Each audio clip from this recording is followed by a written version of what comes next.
Okay, we're going to reconvene to open session. The regular meeting of the Albany Unified School District Board of Education for September 12th. May we have a roll call, please? President Black. Here. Vice President Stapleton Gray. Here. Board Member Blanchard. Here. Board Member Clark. Here. Board Member Trutain. Here. Student Board Member Atanayak. Here. Student Board Member Silwell. Present. Thank you. Okay. For those who wish to participate, we will have the Pledge of Allegiance.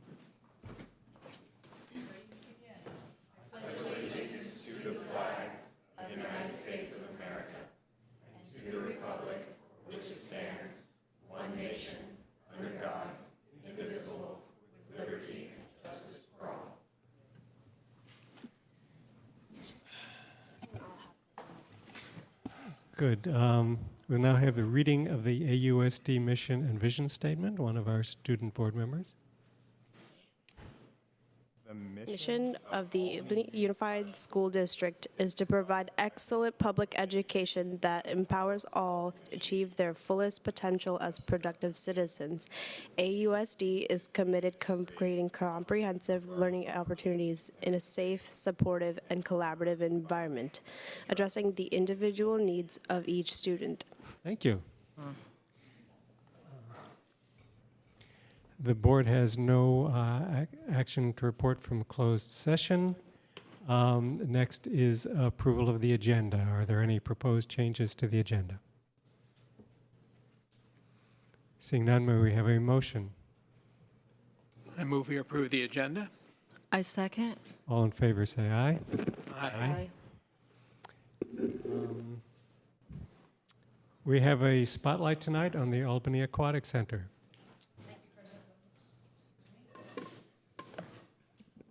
Thank you, President Black, trustees. I'd like to introduce our Albany Aquatic Center Director and Assistant Director, Amanda and Betty. And you all have these wonderful, they're swim caps, yes? Yes. To provide a spotlight on the Albany Aquatic Center. Amanda Mendieta and Betty Del Rio. Hello. So these are swim caps, and we passed them out at our 5-year birthday that we had in February. It was a huge success, and so we thought we'd bring some in for you guys. We had a couple left over. So we're keeping this fun and light. We just want to let you know how the year went. Our Albany Aquatic staff had a fun and successful year. An Aqua Derby, which you see on the bottom left, is a chart. It's a competition that we use for our staff in the summer. It's a way for them to get to know each other and patrons. They had a lot of fun. There is a winning team, and our winning team decided that they wanted sweatshirts this year. So they will get to wear special sweatshirts for the year in a color of their choice. So if there is a yellow sweatshirt, you know that they were on one of the winning teams. Per our staff request, we did have our annual staff diving competition. Again, this was a very good belly flop that we had. We got a picture of. And the top right, this is one of our managers, and he decided at the last minute to soak one of the judges. Big cannonball splash. He got me good. Lifeguard Games, we got 5th overall this year. It was out of 26 teams again, so we moved up a space from last year. But what's more impressive is that Greater Vallejo took first and second, so we were actually the 3rd best team there, which is pretty cool. We had a equipment malfunction in our spinal management rescue. Had that not happened, we would have taken first in the event. It was one of our training backboards that we brought because we didn't want to mess up our good ones, but lesson learned, we will bring top quality equipment from now on. Okay, this chart is a little bit difficult to read. What you need to know is the big black boxes are where these other programs do not offer the programs. So it's a list of surrounding pools in the area. You'll see that Albany Aquatic Center offers year-round programs in all of these categories. Not a single other pool on this list does the same thing, which is kind of cool. This chart does not include all of our programs. So for example, our shower program isn't in there, and our physical and recreational therapy programs are also not in there. So it's kind of a cool chart just to show you what's going on at our pool and what's going on at the surrounding pools. And we're gonna move on to show you some pictures about our programs. This is just lap swim and lessons. Lessons were full this summer with wait lists in every single class. This is pretty typical for us. Again, more staff. We could get more people in the pool, which I know the community would really like. So that's one of our goals for this year, is just marketing and recruiting to get more staff. Lap swim is also consistent at our pool. As you can see on this lovely day, we had one person in every lane, which makes the community really happy. However, generally we have at least two, which doesn't make everybody happy. They have to share. So, but that was a good picture of a nice full pool. Camp, a lot of people don't know that we do summer camps at Albany. Well, a lot of people do know that we do it because every session is full. We had wait lists for every single session this summer. The campers get lessons, rec swim, arts and crafts, and a variety of physical activities and games to play every single day. This is a picture of our newly purchased inflatable. It was a huge success. We put the inflatable up on weekends, and each time we had it, we had a line, people just waiting to go on it. The staff got to try it out a couple times. We have one more piece that's not shown in these pictures, but it is a lot of fun. It's a Tarzan swing, but it's about 20 feet high and about 12 feet wide. So it's something that we're gonna consider just putting up as an individual attraction, maybe here and there during the year, because it does take a little bit longer to put together. So maybe we can keep it going with just that one piece. These are our boga boards that we purchased. I think we told you about these a little while ago. It was a very successful trial program. We had people show up all the time and register for the classes. Our staff got to watch the class, and it ended up that a bunch of them actually signed up and registered for the class later on, which was pretty cool. So we offer two different types of boga fitness. One is more just like a yoga, mobility, easygoing class, and the other one is a cardio fitness. And I'll tell you, you can get your heart rate up pretty good on these boards, and it's a lot of fun. You do fall off though. So.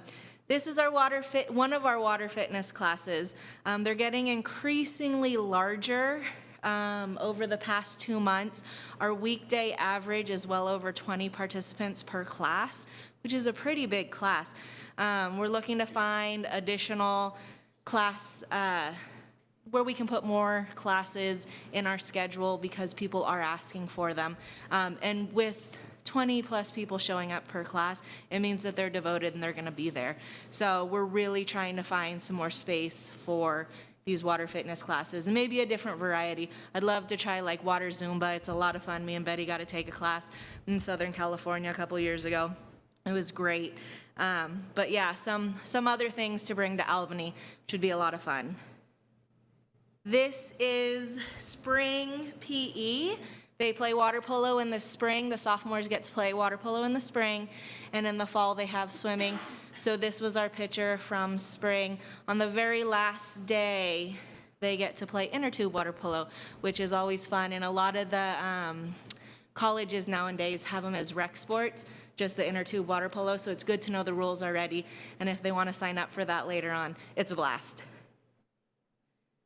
AHS swim team. So I have some notes here. I want to make sure I get them right. Albany High School had top finishes at our TCAL competition. JV took first in the league, and varsity took second. 11 swimmers advanced to North Coast sections. That's awesome. Swimmer Armin Sagafi, who's a freshman, broke 2 team records in the 200 IM and the 500 freestyle. And just to remind everyone that these are, in fact, student athletes, our average GPA was a 3.9, which is pretty good.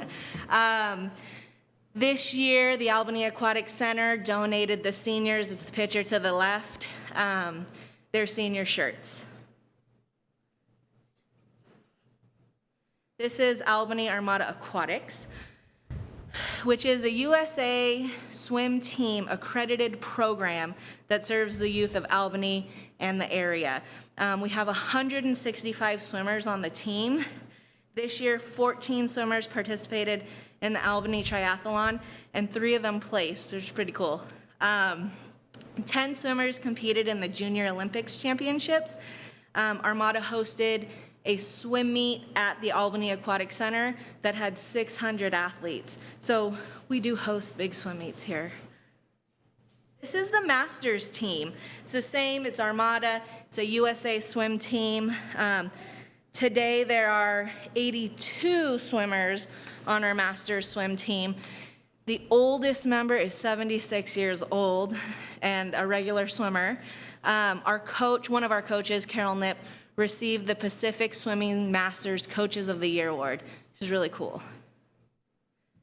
Just a little upcoming events. We have the triathlon start on October 1st, so that'll be going on at the pool. The pool closes, the entire facility closes for the day for that event, and it's a fun event. They have all age groups. El Cerrito Pool will be closed November through late January. So what does that mean to us? They've asked to rent some lanes from us. We're gonna try to accommodate this without impeding on our current swimmers' time. They've asked to host some swim meets. Again, we reached out to the pool committee and we're kind of discussing how that would impact us and if we can do it or not. And we've also asked them to send some staff our way to help accommodate so that we could extend our hours. And just, we're gonna have a lot of people in the water sharing our 2 pools coming up, but everybody likes to swim, so we wanna help them out as much as possible. And that's it. Thank you. We have questions or comments? Charlie? So thank you very much for the presentation. You know, it's really wonderful to see the diversity of programming that you're offering. It's just really nice to see how that is supporting so many people. I think it's almost unique that we have a pool that's both a school pool and a community pool, and you can see that in the programming that you're doing. I am wondering how you're doing with accommodating all the time slots all the people need. You know, looking at all the people in Armada and the swim team and the Masters team, is that working? Does everybody get enough time slots? Please.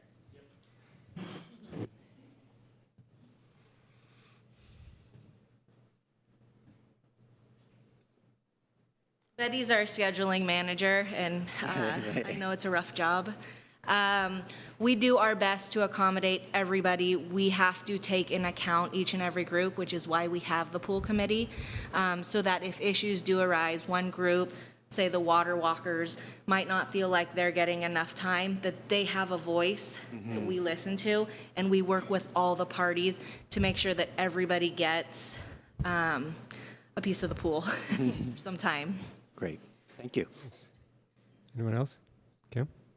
Yeah, I just want to reflect on how, 6 years ago there was no pool and none of this was happening. And then, we opened the new Aquatic Center 5 years ago, and to see the amount of participation, the number of programs is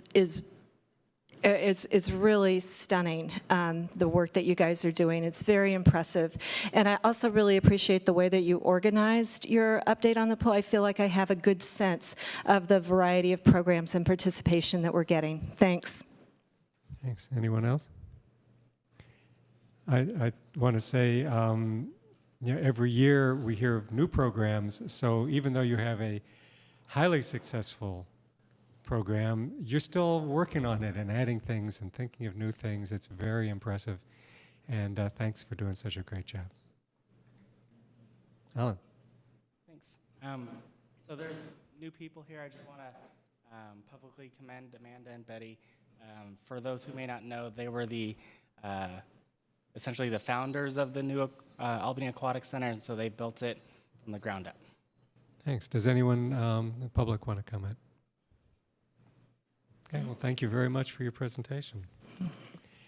This brings us to the consent calendar. Are there any items in the consent calendar that people want to comment on or pull from? Does the public want to comment on the consent calendar? Okay, seeing none, do we have a motion? So I move we approve the consent calendar. Is there a second? I'll second. All in favor say aye. Aye. Which brings us to the student board member report. First one for the calendar year, I think, for the academic year. Kudos are in order to all new administration and ASB leadership team at Albany High School for a great orientation on Wednesday, August 23rd. Spirits were high, and students were expected to see old friends, grab their schedules, and have their IDs. In addition, administration and leadership coordinated a special orientation specifically for freshmen, which included a guided tour of HS and a Q&A session with students. Monday, August 27th was a great first day of school across all district campuses. A big hand to the teachers, faculty, and parent volunteers for their organization. Students were excited to see old friends, make new ones, and get back into gear. On Friday, September 8th, the Albany High School football team won their first game of the season against Burton High School with a score of 40-18.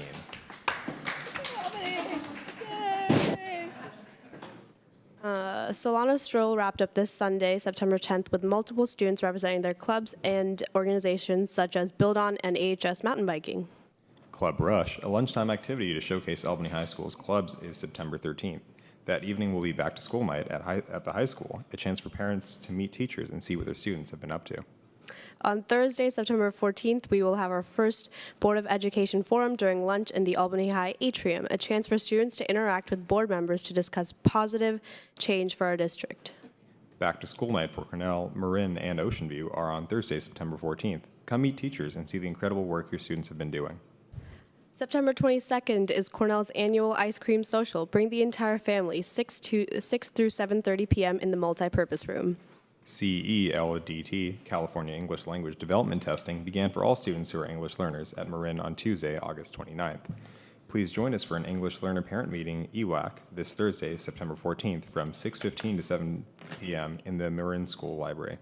Books Incorporated is coming to Marin. Mark your calendars for the dates of September 18th through 23rd. In addition, on Wednesday, September 20th at 2:15, Dev Patty will be reading her newest book, There's Nothing to Do. And on Friday evening, September 22nd at 7:30 p.m., a graphic novelist, Alexis Fajardo, will talk about his series, Kid Bolif. Please join us. Friday, September 22nd from 5:30 to 7:30 p.m. is Marin School's annual International Potluck Dinner on the Big Yard. Please bring a favorite dish from your heritage to share. The Ocean View Ice Cream Social will be Saturday, September 23rd from 11 a.m. through 1 p.m. Join us for ice cream and a good time. Join us at the Black Parent Engagement Committee meet and greet. We will be at Memorial Park from 11 to 1 p.m. on Saturday, September 16th. Come and meet new friends, meet the new principal from Albany High School, and celebrate the start of the school year. Thank you. Do we have any questions or comments for our student board members? Charlie? So I know we welcomed you at the board retreat this past weekend, but I think we should also welcome you here in the public meeting. It's great to have you join us this year. Thank you. Thank you. We both really look forward to being on the board with you guys. Anyone else? Thank you very much. We're moving on to board and superintendent report. Thank you, President Block. I also want to add that the Latino Parent Engagement Back to School brunch will also be on September 16th from 11 to 2 at Cornell Elementary School. I have 2 reports to give. The first is a first day ready, and both our student board members already started that topic. ACC held their 2 play dates, so students got to get to know each other a little bit. Parents had a chance to connect. Students were in classes learning. Each member of our executive cabinet was assigned to a school, and I am pleased to report that students were in class and they were engaged in learning. Albany Middle School reported a smooth opening. Their orientation went well. Albany High School had less lines for student pickup. Actually, when I went in, there were maybe 2 students getting their schedules. 9th grade orientation went well, and all 9th graders, I saw students started the day with advisory, so students knew where to report to class. There were a couple of issues at the high school. One of the elevators wasn't working. The bell system wasn't working. The PA system was sketchy, but that was all repaired within the next day. So elementary had no issues. I also wanted to give the board and the community an enrollment update. I gave an update at the last board meeting. I want to give you some updated numbers. To date, the district total enrollment is 3,709 students. In transitional kindergarten, we have 61 students with 3 classes. We're averaging about 20 to 1. In kindergarten, district overall is averaging 22.5 students to 1. We have about 22 at Marin, Ocean View about 22, and Cornell's averaging about 23. In first grade, district average is 22.7 to 1, with Marin at about 23, Ocean View 22 to 1, and Cornell at 22 to 1. In kindergarten through 5th grade, there is 1,628 students. In 6th through 8th grade, 880 students. There are 259 6th graders, 293 7th graders, and 328 8th graders. In grades 9 through 12, we have 1,140 students, 296 9th graders, 269 10th graders, 297 11th graders, and 278 12th graders. This is 48 students less from last year. The board had asked me to take the current 3rd, 4th, and 5th grade and also look at the current 6th, 7th, and 8th grade. So currently in 3rd grade, we have 252 students, and current 6th graders, 259 students. So when they matriculate up, obviously if there's nobody that comes in or out, it's a difference of about 7 students. But we know that students do come and go. In 4th grade, we currently have 281 students, and 7th grade, we have 293 students. It's a difference of 12 students. And in 5th grade, we have 292 students, and in 8th grade, 328 students for a difference of 36 students. However, it is reported that we do have several students that do enroll or move in and enroll at the middle school. So I'm very, very pleased to announce that we have not only met our goal of students being at or under 24 to 1, we've tried to keep it even lower than that. And that is my enrollment update. Thanks.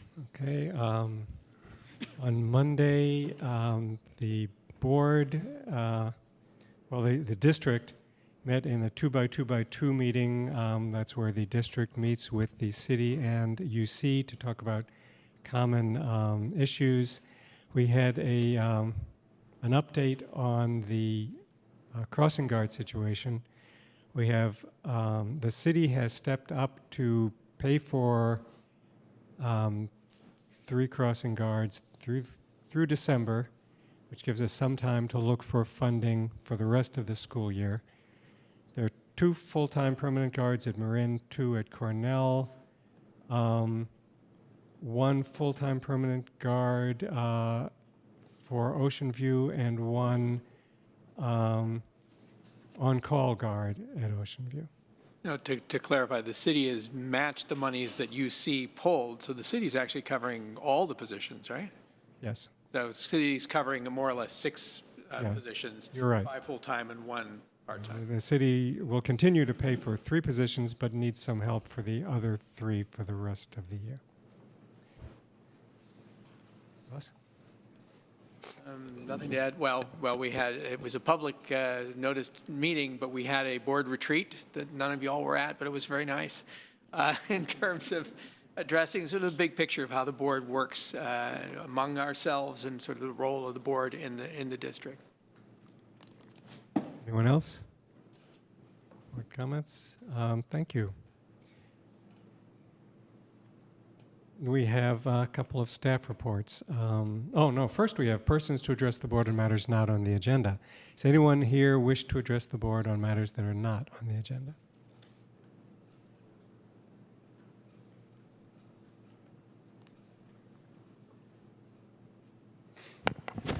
Good evening.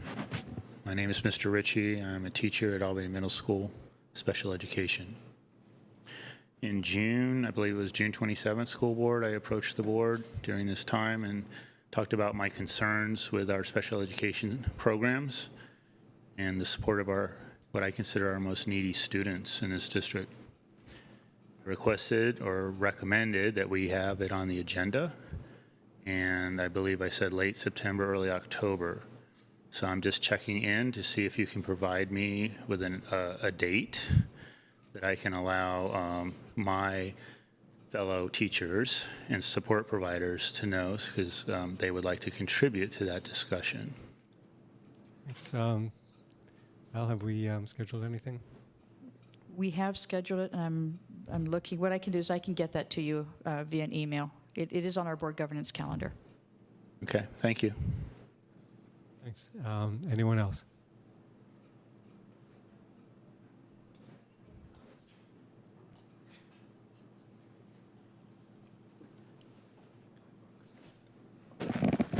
Good evening. My name is Fadi Fujiwara. I'm the co-president of the Albany Teachers Association. Karen DeHart, the other one. We're here to address the board about, we understand that during closed session that there was a discussion of administrative compensation. We've also been approached by several administrators to discuss, what their situation is, and we would just like to make a statement on behalf of the Albany Teachers Association. Thank you. So ATA believes that administrator pay and benefits should be in an equitable relationship to the pay and benefits of other staff. ATA works tirelessly to obtain fair and timely pay increases for its members that are then automatically, in most cases, passed on to administrators' salaries. ATA supports the idea that school districts, not employees, should pay for employee health care. However, ATA does not support a disproportionate increase in spending for administration compensation in a time of district-wide spending cuts, which will impact our students. Thank you. Thank you. Thank you.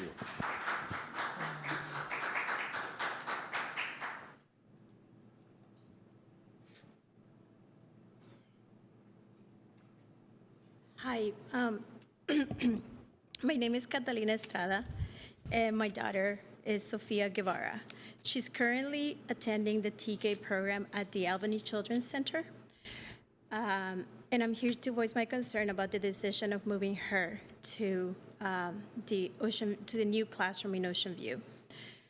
And I hope that the decision of moving her to Ocean View can be reconsidered, as I would like for her to stay at the Albany Children's Center. On September 7, we received an email informing us that Superintendent Valerie Williams had committed to keeping the classes under 24 students, right? From that, in that message, we were given explanations for factors that were considered to move those children into the new classroom. The first one was children who have siblings at Ocean View. My daughter does not have a sibling at Ocean View. We have a son. He's in 3rd grade over in Marine. Sorry, it's my first time speaking publicly. Okay. So that disqualified her, the first factor. The second factor was that the fact that she signed up for before and after care program at Ocean View, right? From talking to other parents that stayed at the ACC campus, some of those kids also attend the before and after care. So I'm not sure. That part, my daughter qualifies, but there are other kids that also qualify that could have been moved. The third one is compliance with legally mandated programs or accommodations. I am not really quite sure what that means, but I am assuming because we apply for special needs for our daughter for speech therapy, that maybe that qualifies her. She has not been tested. It has not been decided that she needs special accommodations yet. So in our mind, she does not qualify under this factor yet. She might, but we don't know yet because the tests have not happened. And the third one was the date of entry into the district. We are the kind of parents that will sign up our kids on time so we don't have the problems of not being enrolled on time. When the enrollment opened up and we were notified through our son that enrollment was open in January, we made sure that we enrolled her. As soon as appointments were open for us to submit our paperwork, we made sure that we submitted it.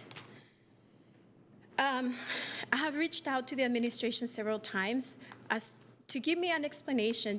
We just want to know why she was selected, because we don't think that she really qualifies under those factors. And our response has not given to us. Instead, we were told to go in person. When I'm writing something, I want something back in writing, at least explain it to me. I'm so sorry. In any ways, I really hope this move is really stressful to our family.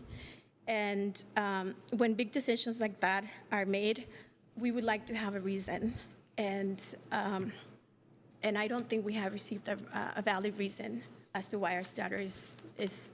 And anyways, I plead to you guys to keep her at the Albany Children's Center. Sorry for going over. Thank you. Thank you. Could staff see that she gets a response in writing? Yes, we'll make sure. We have our Director of Curriculum and Instruction and Student Services here, Marie Williams, who can get in contact with you. Thank you. Anyone else wish to address the board on matters not on the agenda?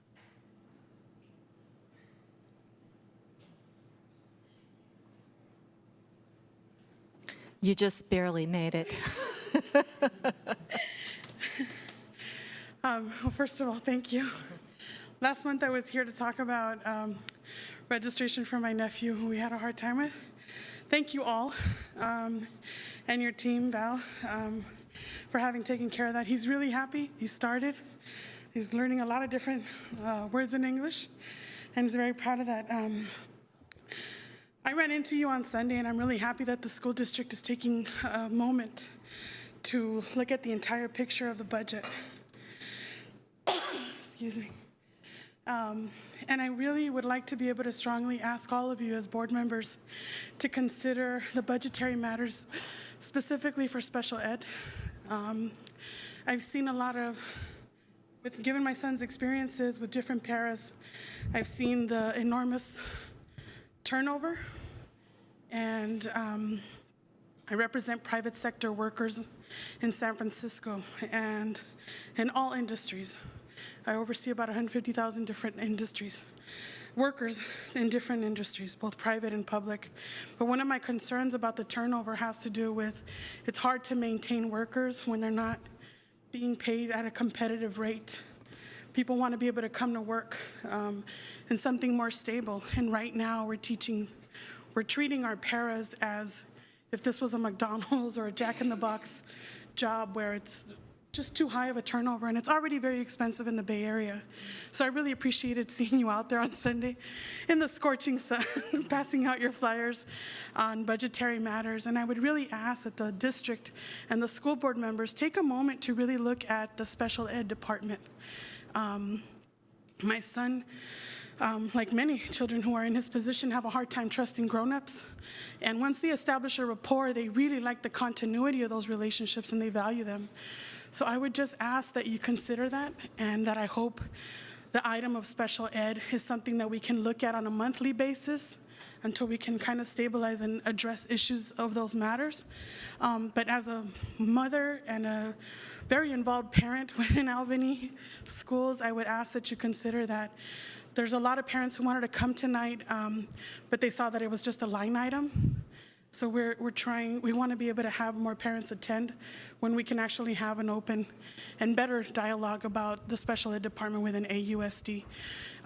The teachers are completely they're overwhelmed already, but it's really hard when you have a child in the classroom that needs a one-on-one versus other kids that are a lot more functioning individually, that they're taking time from the GE teacher to be able to, one para can't take care of 7 other kids that have needs. It just makes it that much more difficult. So I would just ask that you consider that, and I'm really happy to see the student board members who are developed leaders and are sitting on this board, so I'm incredibly proud to see you guys up here. Thank you so much. And even though we all know who you are, for the record, could you please state your name? Sorry, my name is Olga Miranda, and I have a 7th grader now. Thank you. Thank you so much. We have 2 staff reports. First is promoting safe, supportive, and collaborative environments for all students. Thank you. I'd like to introduce, I know it's a combined duty, but our new Director of Curriculum Instruction Assessment, who is still doing the job of Student Services. Thank you. And she's going to introduce this staff report. Great. Thank you very much. Thank you, Superintendent Williams, board members, community. For this evening's Safe Supportive Schools report, I have invited some staff from the high school who are involved with the Albany Trauma Project.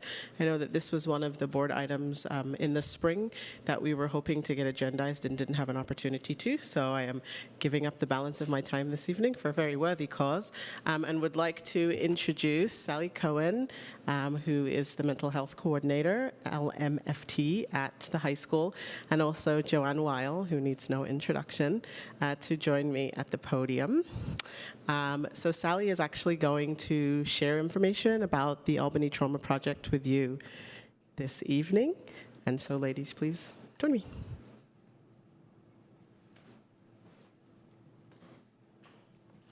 Just to give you some background, in 2011, the City of Berkeley put out a request for proposals about having programs which addressed the trauma issues of specific populations, Asian, Pacific Islander, Latino, and then we actually added African American in our program. And the idea was to have groups of young people and adults who had experienced various traumas and provide support to them through a group therapy modality. And the school district is actually very blessed and honored to have Sally Cohen maintain the continuity of these groups and provide the services with the interns that we have in our programs. Thank you, Joanne. Hi, I want to thank you all for inviting me to talk about the trauma groups. It's one of my favorite topics. And after the presentation, I'd like to take any questions that people might have. So back here, okay. So as Joanne said, the groups began in 2011. We started with 2 groups, and we included a 3rd group that contained African American students. And all of the groups since the onset have been facilitated by me and one of our interns. We have a new set of interns about every year that comes onto the mental health staff, and so we like to match the ethnicity of interns with the ethnicity or race of the groups. And I wanted to speak a bit about how we form these groups. The next slide. So the groups meet during the school day, and prospective group members are interviewed and assessed at the beginning of each year. The groups meet weekly, beginning in October or November, and we meet for 1 hour. Students sign up for 8 sessions after attending a session to kind of try out group. And the 8 sessions continue as a group, and people sign up for a series of 8 sessions throughout the end of the year. And it turns out that most of the students who sign up for the initial 8 sessions continue with these groups throughout the end of the year. Each year, because the groups consist of juniors and seniors, we have students who return for a 2nd year. And this has been really valuable because the returning members sort of set the tone for the new groups, and they model group behavior and the norms for the new members. Common themes that have occurred in the groups from the onset have included racism, loss, depression and suicidality, substance use and abuse, low self-esteem, family stress, body image, violence and anger, and of course, peer and romantic relationships. And in the groups, the members learn new ways to support each other and themselves. So I've been using a pre-test and a post-test to try to look at changes in group. And each year I write up a final report that looks at all the data. And I was hoping you would get a copy of this report, but I heard you will be getting a copy maybe next week on Friday. So according to Vander Kolk, who is a leading expert in the field of trauma, trauma is defined as an inescapable stressful event that overwhelms the person's coping mechanisms. And of course, trauma can have significant impact on adolescent development, such as forming a coherent sense of identity, on cognitive capacities such as judgment, perspective, and memory. Trauma can impact the ability to trust, to form close relationships, and to regulate emotion. So the goals of the group have been to provide a safe space at school where students can develop a sense of connection to each other and to their school, and reduce feelings of isolation by finding commonality in each other's experiences, to understand how these traumatic events have impacted them, to gain awareness around their strengths, and that they have developed to cope with the trauma, and to increase self-esteem by helping other students to become more comfortable with help-seeking behaviors, and finally, to increase the connection to school by developing a strong sense of group identity and a trusting relationships with adults at school. So group members complete a pre-test on the second meeting and a post-test on the last day of group. And results of these tests have supported the goals of group. We've seen an increase in connection to school, an increase of a connection to each other, a reduction of unhealthy coping strategies, particularly substance use, an increase in help-seeking behaviors, and a reduction of perceived stress. Group members have consistently expressed on the post-test and in group the importance of close connections they have formed with each other. Following the presidential election last year, the groups were placed for Latino students to process fears of deportation, share strategies, and offer support to each other. In addition, last spring, the groups were critical in providing support around the Instagram posts. The connections that the students develop in group continue outside of group, and students have supported each other through depression, have socialized together, have gone to prom together as a group, have formed Facebook pages to keep in touch after group ended, and even made a video about their group experience.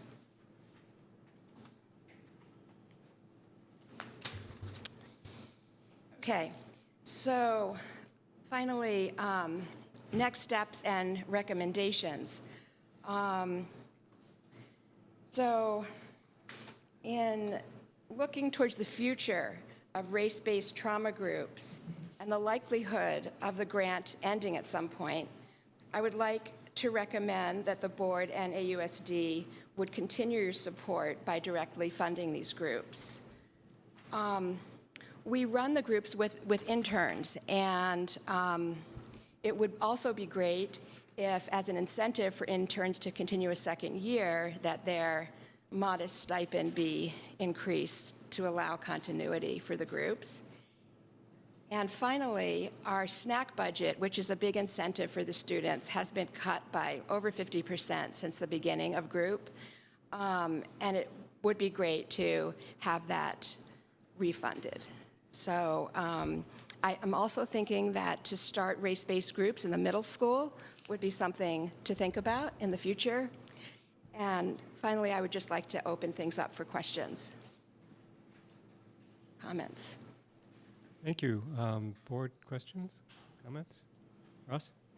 First, a comment or a note and then a question. At the retreat, we talked a little bit more about trying to find opportunities to collaborate with Cal, and it's worth noting that the UC has sued the administration over DACA, so fighting the good fight, I guess, and addressing some of the concerns that are being confronted certainly by many Latinos.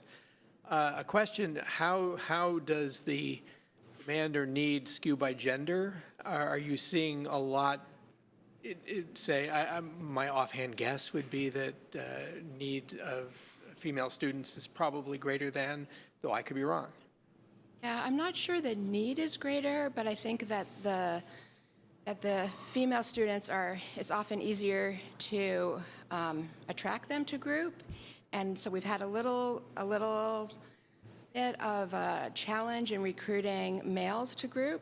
So it's not as balanced as I would like it. I like the groups to be 4 and 4, and sometimes it's 3 and 5, or even 2 and 6. So we're working on that. We have 2 male interns this year that I think may help that. Yeah. And well, also worth denoting, and it might not be binary either. So. Yes. Thank you. Kim? Correct me if I'm wrong, I thought that Berkeley Mental Health Services had slightly increased the grant to Albany. So the additional monies used for extra interns? No, I think Maria can address this because I don't know anything about the funding. So this year, when we got the notification about the renewal of the funds, we also were notified that the budget would be increased by $8,500, specifically for the purposes of implementing some additional data collection processes.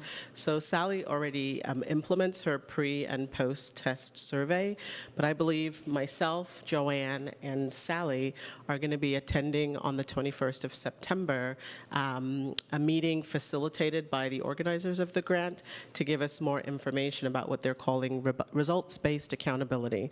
So right now, all I know is the title. I don't know much about the content or what that's going to look like, but we do know that we have some additional funds for that purpose specifically, and we'll learn more about how we use those dollars on the 21st.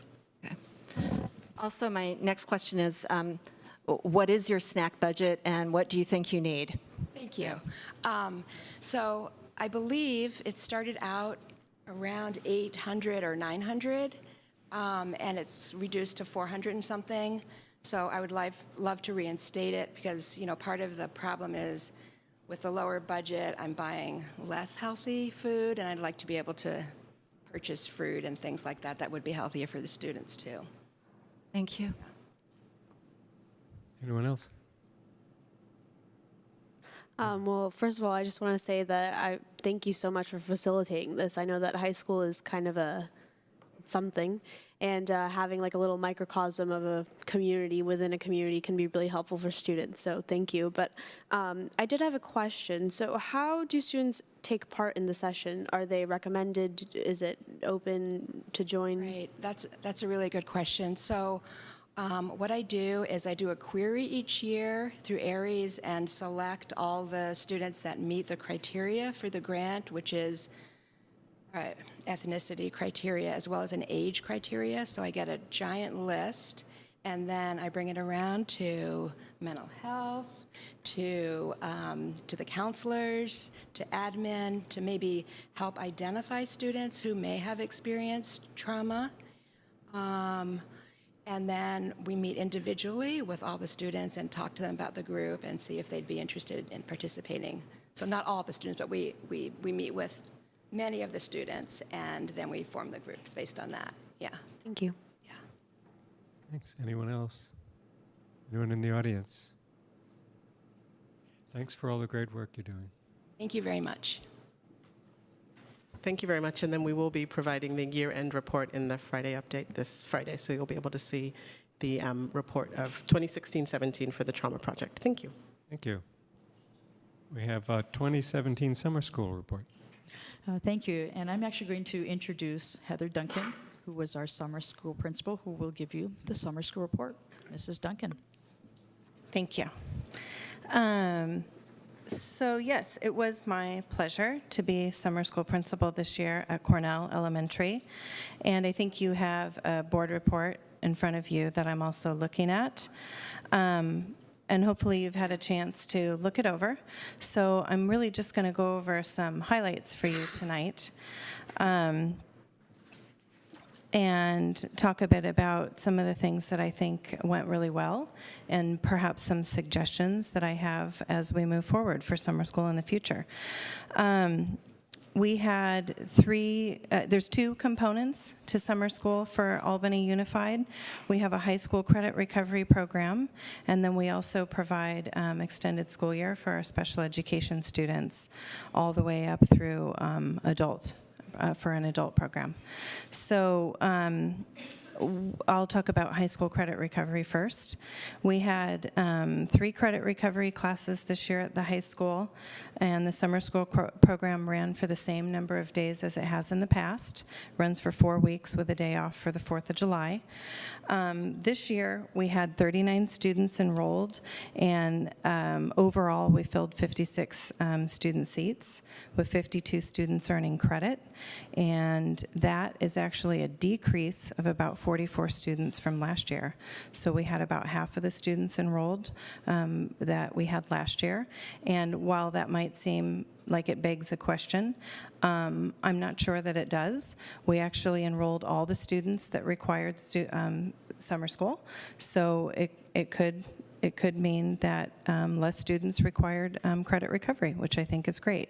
But we did quite a bit of recruiting. We recruited at the same pace and schedule that we did the years before. I checked back to see what the last 2 years' timeline was, and I think we did the same level of recruitment.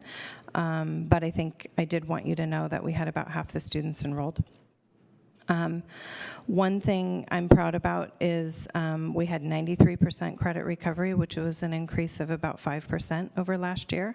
And one thing I might attribute that to is, and I'm not quite sure, but I have a couple of ideas around that, is I had an intern working with me, which was Elizabeth Reimuller, who's now working here in the school district as an administrator, although there was an intern working with Melissa Poole the year prior. So I don't know that it's necessarily related to that, although Liz and I spent quite a bit of time talking, and I'm going to get to that at the end, talking about what we felt was really critical around helping students to stay in the program, be in there every day and showing up.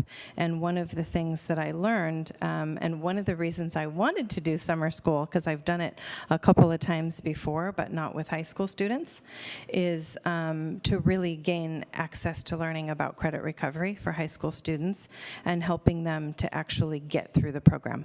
And I think that for a good number of the students in high school credit recovery, one of the things I learned is that it has a large component of social emotional needs, and the students require quite a bit of counseling and support while they're in the program. They have attendance needs, they have emotional needs, and one suggestion that I have at the end I'll talk about a little bit. So Liz and I were really double teaming it quite a bit, counseling students, meeting with them in the morning, calling their parents, finding out a lot about their backgrounds, and spending time making sure that they just frankly showed up and made it, because there's a component to summer school, as you may know, or is important in that if they don't come, there are rules about how many days they can be there, tardies and such, and then they're just dropped from the program. So that was one of the pieces that I feel were important. I'll talk about a couple of recommendations. In extended school year, things were very similar to the year before. We had 4 extended school year classes. Numbers of staff were very similar, and we had such a high quality to the program. The paraprofessionals were fantastic. Liz and I did, and so did Pat Pope, fantastic secretary, really tried to make everybody feel welcome. We brought them treats. We had coffee made for them them every day. We wanted people to feel like coming in the summer was something that they could enjoy, because getting up in the summer sometimes is not what you're looking forward to. But we had a great time. We really enjoyed being on the Cornell campus. And I think what I'll do is just jump forward a little bit and talk to you about summary, if folks don't have any questions yet. Is that okay? All right. So one of the things that I think was sort of a highlight for us was that Cornell really proves to be an excellent location. And I don't really want to jump into saying, please bring it to Cornell every year, because it does actually prove to be a bit of work for the person that happens to be the principal at Cornell in the spring, because we have to do quite a bit of setup and helping to get summer school prepared. And it is a little bit of an inconvenience to the staff at Cornell. And it's nice to share the load and have other sites take it on a bit. But having it at an elementary school site for summer school proves to be kind of nice for the summer school program. The high school students had some place to play, and while they pretend like they don't want to have a place to play, we put equipment out every day, and I kept telling them they had to bring it out for the special education students, and would they please just bring it out, and thank you for bringing it out. And then they would bring it out, and pretty soon I noticed they were playing. And so they needed breaks. And they do want to leave campus. It's a closed campus. But pretty soon, because the equipment was out there, they were playing. And really what high school kids are is just big, tall kids, and so they're playing. And the other thing, too, is encouraging them to be good partners and stewards of helping the special education students that are all the way down to kindergarten age to have a positive experience. So I'm trying to build a partnership between those two groups of kids to bond. And so they're all in the same location. And I think in the secondary school facilities, my understanding was it was really hard to get the kids to not try to hop the fence and leave campus. And I would say we only had that happen 2 times. So after they figured out, no, we have to stay. Miss Duncan means business. I guess we can go play basketball or tetherball. We can go hang out with the small kids and help them feel welcome. I think having it at an elementary school site really promoted that. And Cornell has a wonderful line of sight because we're just one big rectangle. So that made that work out really well. So that was a bonus, I think, an unintended positive bonus. Additionally, I think as in past years, we had terrific high-quality staff. Melissa and Darren helped me. Having been prior summer school principals, they were there for me, answered lots of good questions. Peter supported me, of course, in any procedural things that I needed help with. I had terrific secretary, Pat Pope, as you know, is the full-time clerk at Cornell. She and I partner really well together, and she's super organized. And I really do want to commend a couple of other folks, a few. Jessica Park, Michelle Lausem, and Julie Salas at the high school and middle school were very open to me getting in touch with them in terms of helping me design curriculum for the high school students. And Liz and I both partnered with them in getting books, picking out specific curriculum and trying to pick additional supplementary materials, because one of my philosophies for summer school has always been, if the kids have been failing, then we need to do it differently. So we should make sure that they don't have an intensive amount of homework, because obviously that hasn't worked before.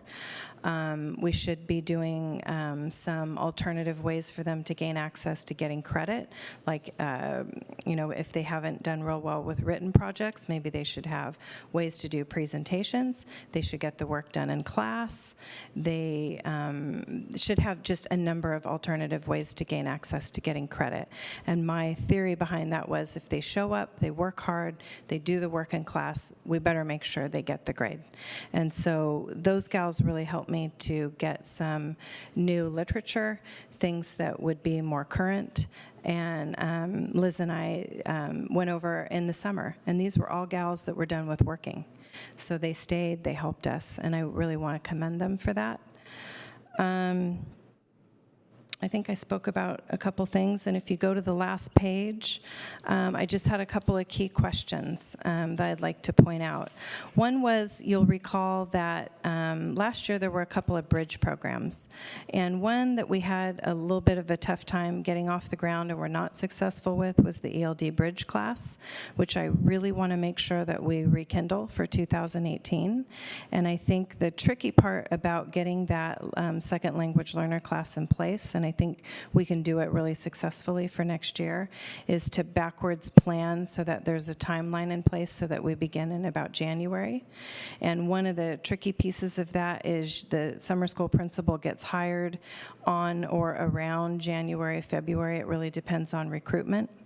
And I think rather than waiting for the summer school principal to get hired and thinking that it sort of hinges on that one person, to use the whole academic team to work on building the bridge class with the principals, the ELD team, if we have TSAs, and utilize that whole team to start building a summer school class. Because you don't really need the summer school principal. You could have a summer school principal that's an outside candidate. You could have an internal candidate, or you could have somebody, like, I don't know how long it's been, but perhaps I don't know. I was actually a principal in the school district, but the last few people have been new and upcoming administrators, and you don't know who you're going to have. So my recommendation is to assign the tasks, and I'd be happy to help with that this year. I could do it with the ELD teachers, and I think we could build a roster and get it rolling long before you have summer school going, so that we have a class ready to help our primarily the intermediate students that are ELD students and the ones that are kind of plateauing and really need to have a bridge class built to help them get ready to go in. And I don't know if you recall, but it was for 5th graders moving into 6th grade. And I think it would be very easy to do, and I'd really be happy to help with it regardless of if I take on 6th grade. And then my other question was, how can we increase the credit recovery rate? And I have a couple of suggestions. One is to increase communication with counselors early in the summer, because once the counselors head off to summer, I didn't have a way to communicate with them, and I need to be able, or the principal needs to be able to do that. So I had, and you'll notice there were just 4 students that enrolled that did not finish. A couple of them were attendance related, but there were also a couple of students that enrolled that simply didn't need the class. So that changes the credit recovery rate. And if I can be in touch a little bit more closely, and that might have just been a learning curve, and you're going to have that with principals that are new to summer school. I don't know high school. It's not my forte. So I think that would have helped. And then lastly, and maybe the most important thing, is identifying the students in credit recovery who are at risk of struggling with attendance and reaching out to them and their families before the start of summer school. And I think, again, it was a bit of a learning curve for me, but I think it's going to happen every year if you get a new principal to summer school, that I want to make sure I gain access to the high school areas. I didn't have access to that, and it wasn't because anybody didn't provide it to me. Once I figured it out, I had it. But knowing about which of those students in high school, because keep in mind the kids that are at risk of not getting credit usually have other reasons that they're not getting credit. They have social emotional needs. They're probably at risk for having poor attendance. And if I had some of that kind of knowledge in my brain, I would have probably been working earlier to speak with their parents and build a rapport with them in some way so that I could be following them more closely. Because right up front, the kids started not coming. And if they get to 3 days of not missing, they're automatically dropped. And I really want to make sure the kids get the credit and stay in high school so that if they're on track for college, we can get them in. And I hope that briefly explains what I'd like to help with, given that I might not be the next principal and we want to set the next person up for success. That's it, briefly. I think I only had 10 minutes. Thank you. We have questions or comments? Yeah, any questions? I'd like to comment first. Thank you very much for the work and the great credit recovery rate. And I really appreciate you looking ahead and making positive, concrete suggestions for improvements for next year. Mm-hmm. That sort of thing is just invaluable. Yeah, I loved it. I had a great experience. Thank you. It was fun. Any questions, comments from the audience? Anyone else? Wow, all right. Okay, well, thank you very much. You're welcome. Happy to do it. Terrific. Okay. We have a review and discussion item, which is a first reading of new board policy administrative regulation on suicide prevention. Thank you, President Black. Education Code 2 and 5 mandates that the governing board of any district serving students in grades 7 and 12 adopt a policy on student suicide prevention. And I'm going to turn this over to Marie Williams, who will take us through this item. Good evening again. Last spring, we began working on implementing this new board policy and administrative regulation. I want to talk just a little bit about the process of developing this BPNIR because it's a little different than our typical process for developing board policy.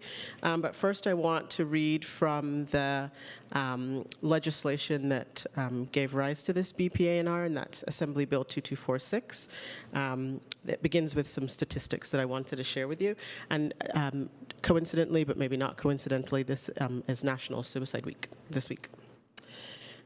The legislature finds and declares all of the following. According to the latest 2013 data from the Federal Centers for Disease Control and Prevention, suicide is the second leading cause of death for youth and young adults ages 10 through 24 inclusive. As children and teens spend a significant amount of their young lives in school, the personnel who interact with them on a daily basis are in a prime position to recognize the warning signs of suicide and make the appropriate referrals for help. In a national survey conducted by the Jason Foundation, the #1 person whom a pupil would turn to for helping a friend who might be suicidal was a teacher. It is imperative that when a young person comes to a teacher for help, the teacher has the knowledge, tools, and resources to respond. There are national hotlines available to help adults and lesbian, gay, bisexual, transgender, or questioning youth experiencing suicidal ideation, including the National Suicide Prevention Lifeline and the Trevor Project, respectively. According to the Family Acceptance Project, research has found that for an LGBTQ youth, having at least one supportive adult can reduce the youth's risk of suicide. So some of that information, I think, helps to speak to the why we need this policy. And I do want to give a mention to Sally Cohen again and Shelley Ball, the other mental health coordinator at the high school, who both were on hand to help in the drafting of this BPNIR. This board policy calls specifically for consultation from several groups. And so we reached out first to our mental health professionals. We are really very fortunate in Albany in that we have really strong counseling programs and we have a really robust mental health program, K through 12. So we worked also with Heather Collins, the mental health coordinator at the elementary, and at the time we had a district nurse, and we worked with him also to go through the sample language that was provided by CSBA for both the BP and AR, and then shared these documents with our principals. I happened to be a part of the Policy Organizational Development Committee as part of ACT, and so shared it with them also, and gathered some feedback and input. Since publishing the item, I've had a couple comments and questions that we can take note of to incorporate into the new policy, but wanted to give you an opportunity to discuss, share any questions, ask any questions you have. Thank you. So, comments, questions? For both the BP and the AR? Yeah, let's do them together. Okay. Well, I noticed in the AR, so that would be page 51 of the board packet, that even though it referenced the CF 5131.6, alcohol and other drugs, there's no mention of substance abuse in the text. it has a long list of items, but drug and alcohol abuse are not in the list. So that seems to be like maybe something accidentally got edited out there. And so relative to that, it's point number 2 that's on the screen where it talks about individual risk factors. We certainly can include alcohol and other drugs, call those out as risk factors, in addition to having the citation below. Navin? First of all, I want to thank you for the work you're doing. This is very important. I know that high school, like Mahima said earlier, is a really tough place for some people, and programs like this are definitely very helpful. My question was regarding number 4 on page 49 of the board packet. It says the provision of information to parents and guardians regarding risk factors and warning signs of suicide. Just in terms of this, how exactly would you provide this kind of information to your parents? Would this be like a sheet or an email? Yeah, so the question is, how will we provide this information? And the answer, I think, is sending information in written format, maybe also including information on our website. And then I think certainly kind of working through our channels at the high school. I don't know if there are opportunities already captive where counselors and mental health folks are meeting with families, but certainly this policy would call for us to do a lot more education and training maybe than we currently do, and to formalize those processes. So once approved, we would set about collaborating about how that will happen. Thanks. Any others? Okay. Yeah, that was a question I was thinking about, which is, it seems like the AR is pretty clear. If a student approaches a teacher or a friend of a student that might be experiencing difficulty approaches a teacher, then the flow is to go to the principal or to one of the mental health specialists, and they take it from there. So it seems, but I was wondering about that teacher connection, whether the teachers have had any training recently on how to recognize signs and how this training plays out there at the front lines of noticing a child that's having difficulties. Yeah, so I would say prior to the implementation of this board language, I don't know that we've had anything so formal and specific and explicit related to training around suicide prevention. So noticing risk factors or what to do when students come forward with information about intent to commit suicide. But that would be one of the first things that we would need to set our hands to once this board policy and AR get approved, is figuring out how we deliver that training. So an idea might be, we have at the beginning of the year information that goes out to teachers through our Human Resources Department that provides kind of a level of awareness of the policy, and so that would be one layer. And then we would need to work in times to actually provide training. So whether that's us getting outside trainers in. We also do have very capable in-house folks in the form of our mental health coordinators. We would put additional training on beyond that which we have done previously. Okay, yeah, just because a mental health specialist might know some sign that might just look like bad behavior in class that a teacher might not necessarily pick up. I guess I also wanted to mention that you've given us many reports on safe and inclusive schools, and I feel that all of that work has a ripple effect into this area, and so having sort of this two-pronged approach could be very effective. Yeah, absolutely. Yeah. Thank you. Thanks. Mahima? I just wanted to ask if there was any article in specific that mentioned anything about student staff confidentiality regarding this. That's a really interesting question, because Shelley and I were just talking about that today. And so There's some language that talks about, I think Kim actually referenced it, about kind of how these incidences get reported. And so essentially, what we want to make sure happens is that if a student makes a report, either to an adult on campus or to another student on campus, that the information can get right away to a person who can reach out and provide the support. And so because we are fortunate and have mental health staff available on campus, that I think facilitates the process for us maybe a little more easily, because you don't have to call the principal, who then would call the counselor, who then would call a, who then would call a. You could reach out, and this would be part of the training, right, is identifying who specifically are the people that you would go to. And so relative to sharing information, right, there are lots of safeguards for students around student confidentiality, and our mental health coordinators employ lots of safeguards around confidentiality, so that information would be kept confidential. And I think it's really important that students know that, that their information will be kept confidential, that our goal is not to spread the information around, right? That really the only person that needs to know is somebody that can pick up a phone, make a call, if that's to the mobile crisis team at Berkeley Mental Health, or to call 911. That's really our main interest. We're not interested in collecting lists or knowing that information beyond being able to help students right away. It won't be recorded. It will be kept strictly confidential. I think that's really important for students to know. Thank you for asking. Thanks.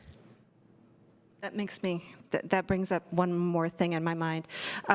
When you read about teen suicides, there's often a comment in the article about how this person had posted about it in their social media. They're frequently, or maybe even over a long period of time, but no one seemed to notice.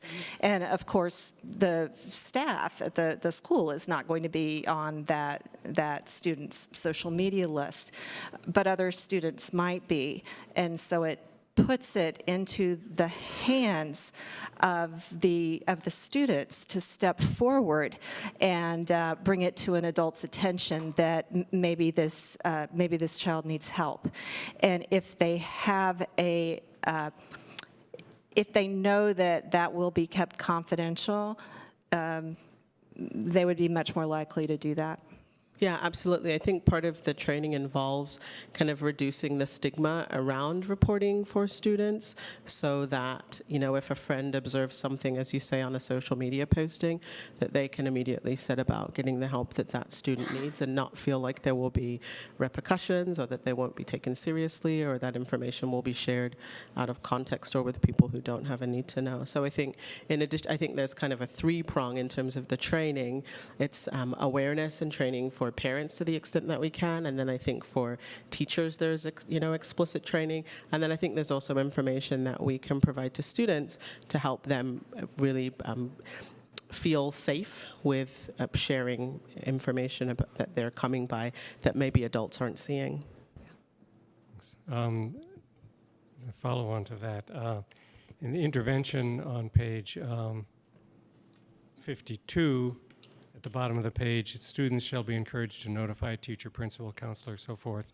And I sent this comment in earlier, and I know you captured it, but the first paragraph on the next page says every statement regarding suicidal intent shall be taken seriously, and then doesn't mention getting the information from another student. So I think you already proposed some wording to fix that. And the other concern that I had maybe does not go in this. Maybe we need a separate AR around it, but the suicide of a staff member could also cause suicidal ideation on the part of students. And I would think something in the postvention, which I looked up in Wikipedia and actually is a word, might cover that as well as student suicide. Yeah, as I was reflecting on your comment and then looking at some of the language, I think there are some places where you might open up the language a little more to allow for the inclusion of information about staff. And I do think that, there's a conversation to be had about, kind of where we might put that information to support students, whether it be in a separate board policy in AR or whether that be in an existing emergency response manual or something. I think we can certainly work on getting information included. Great, thanks. Any other comments? Anything from the audience? Please. Oh, you need to come up to the mic, I'm sorry. You do have a loud voice, but you gotta come. So I have the privilege of also co-facilitating the peer helping group with Teacher Grogans, who's one of our counselors. And I just want to say that one of the things we are doing right now in terms of educating the student body is that the peer helpers go into the freshman IHS classes every year. And they do a presentation on suicide and depression, how you would help a friend, how you would encourage a friend to go talk. And, most of the concern we get about student suicidal ideation comes from the friends. We have lots of students who come into our offices and say, I'm worried about a friend. We also get emails from parents and community members. But when I ask students how they decided to share, they'll often say it was the peer help presentation because they've got fellow students sharing their own stories. There's also a piece in that presentation where the students read testimonials that the peer helpers have written over the years. They don't necessarily identify themselves, but they share stories of, I was hospitalized, I didn't want to go, it was really helpful. My friend told an adult, and I got some services through the mental health program here. A friend of mine told my parents, and it was so helpful in the end. So they're hearing the real voices of their peers. So in addition to the work that the mental health program is doing, I just really wanted to mention that peer helping piece is a great prevention intervention. Great, thank you. Okay, so this is the first reading. It'll be up for approval the next time. Is the board okay with bringing it back in consent? So we don't need to discuss it again? All right, okay, so we'll bring it back in the consent calendar with a few small changes. That we've all. Thank you. This brings us to the unaudited actuals financial report. We're now running about 10 minutes behind, and we have 5 minutes scheduled for this. So can you do this in minus 5 minutes? Try. I'm just going to turn this right over to Alan. Thank you, Superintendent Williams. So 3 months ago, I brought forward the adopted budget for 2017-18. In the adopted budget, it included estimated actuals for 2016-17. The reason they're called estimated actuals are because the fiscal year didn't end yet. The reason this is called unaudited actuals is because the state requires an external auditor to review the financials, and these financials have not been reviewed by that external auditor. I don't want to alarm anybody, but they're coming in 2 months, and they will be developing a report, and that will be presented in January. Just one quick thing to note, our financials, good news, bad news is that it hasn't really changed since the adopted budget was brought to the board. And I'll leave it at that. Thanks. Charlie, would I be wrong in thinking you had some questions? Well, I'll be quick. I did have some questions I asked Alan. He provided answers, but it's probably worth noting for the record. One of those questions actually had to do with what's on page 70, which kind of details where some of our revenue is coming from. And I asked a question about Object Code 8699 having to do with all other local revenue. My question was, last year we had 1.273 million in local revenue.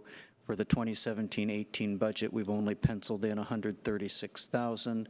Alan's answer was that when we adopted the 2017-18 budget in June, we hadn't received donated funds, and I don't think you had the amount for the Berkeley Mental Health Grant included in there either.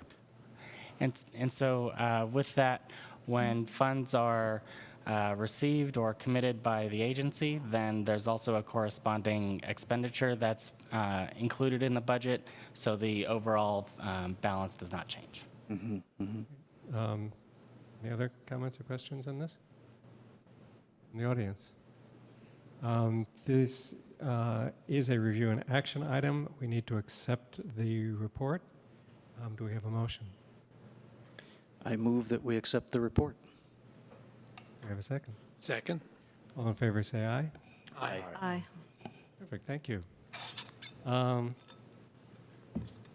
Okay, this one we probably won't get through in 5 minutes. Resolution 2017-1802, target dollar amount in ongoing reductions to maintain fiscal solvency. Thank you, President Black. This was an item that was discussed at the last board meeting, and it was asked that we bring this back. So I'm going to turn this back over to Alan Gard. Thank you, Superintendent Williams. So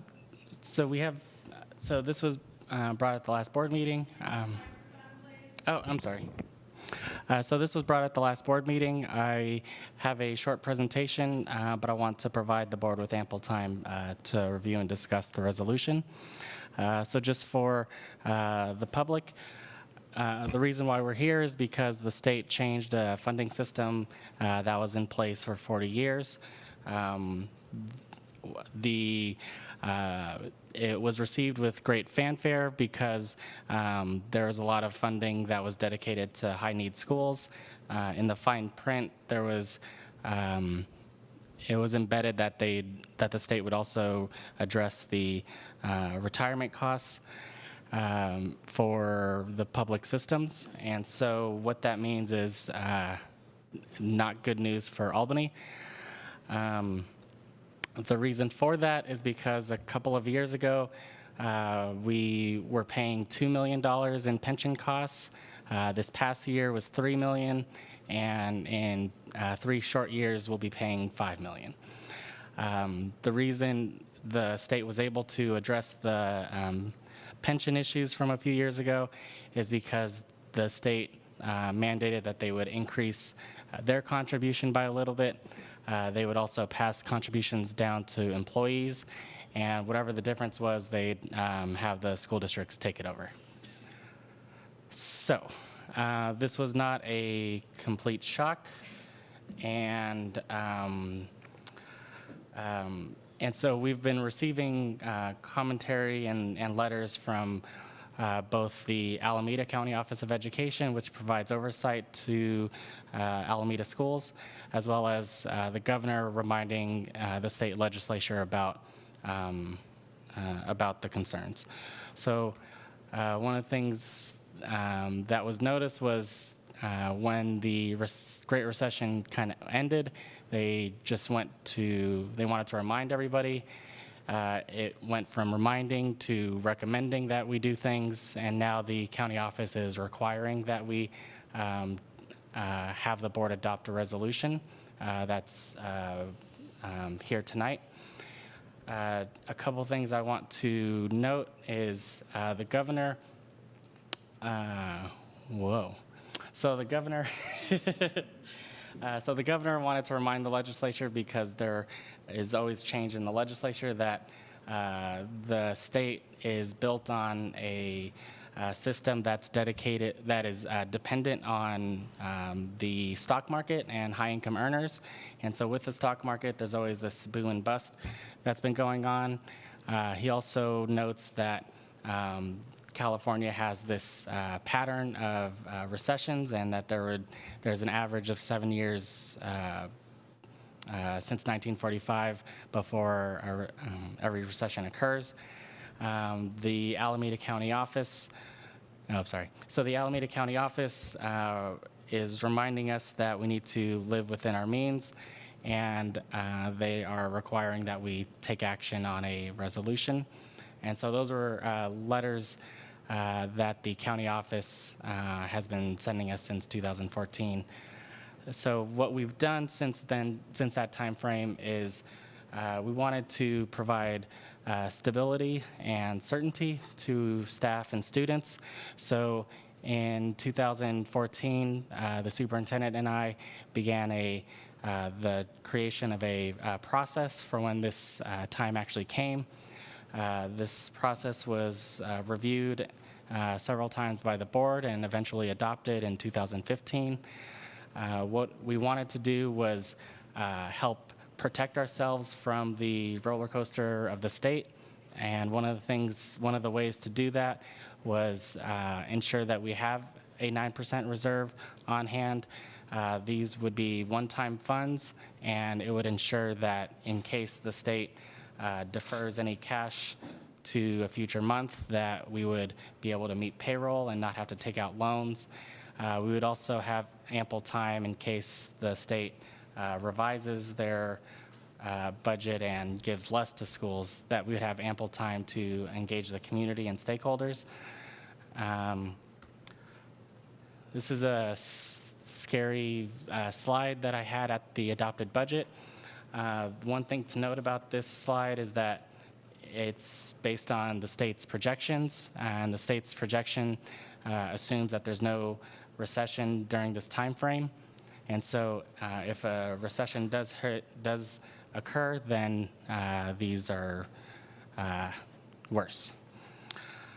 So what's before you tonight are various options that are recommended in order for us to move forward with this budget process. These are options to make ongoing reductions, and it goes from the red line to the green line. The red line is our current budget, which shows that we don't have reserves in 2 years. The green line it addresses the structural deficit that's caused by the escalating pension costs. And so we have this budget priorities process.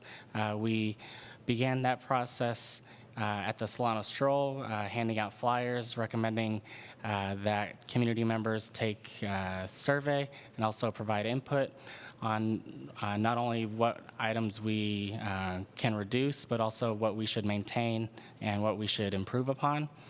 We also had a meeting at the high school PTSA meeting last night where we provided some of the same information. Here's a list of the types of groups and the time frame that we have in place. We would need to adopt a resolution tonight. That would allow the superintendent and I to move forward with the various groups and explain, here's the target dollar amount that we need to reduce by. So, what input do you have as we move forward with this process? I will then need some time to analyze all the input that's received, and then in December and January, we would have this, which is a complete list of all the input that we've received, what the item is, what the recommendations are, as well as what the impact is on students and what the potential cost savings are or cost increases are based on those inputs. Just one thing to note is we have a Tesla that we can't afford a Tesla. It's not sustainable. We don't want to be like all other school districts with a big school bus. So those are bad. And so what we want to do is have a Prius, which is high quality and sustainable. And so that's what I recommend our programs to look like. So what we could do is we could hope for the best, but instead of planning for the worst, we have to plan for the new normal. And with that, I have the,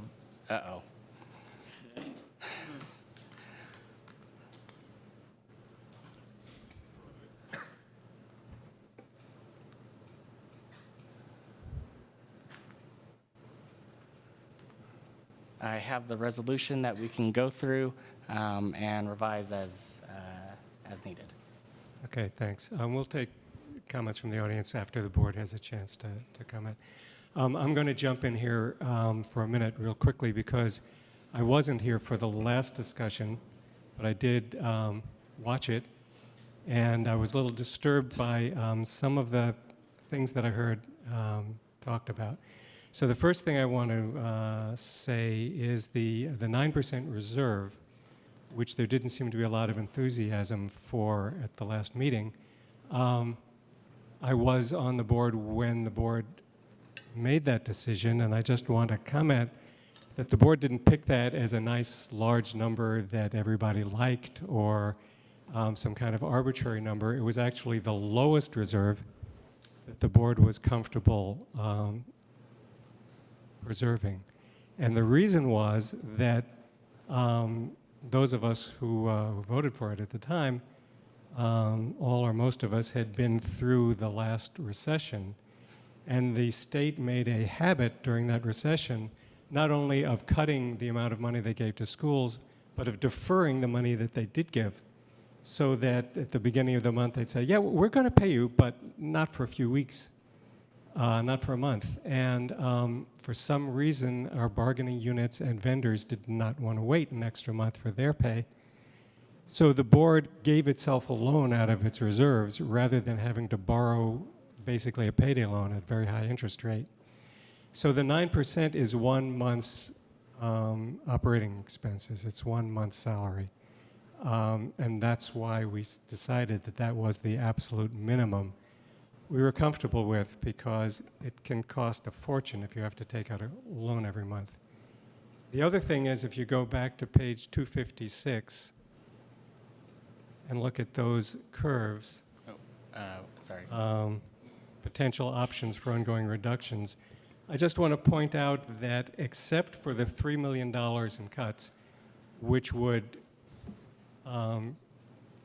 fill in the amount we're spending too much every month, anything less than that, and the curve is going down forever, so that maybe not 3 years out, but eventually every one of them will hit zero.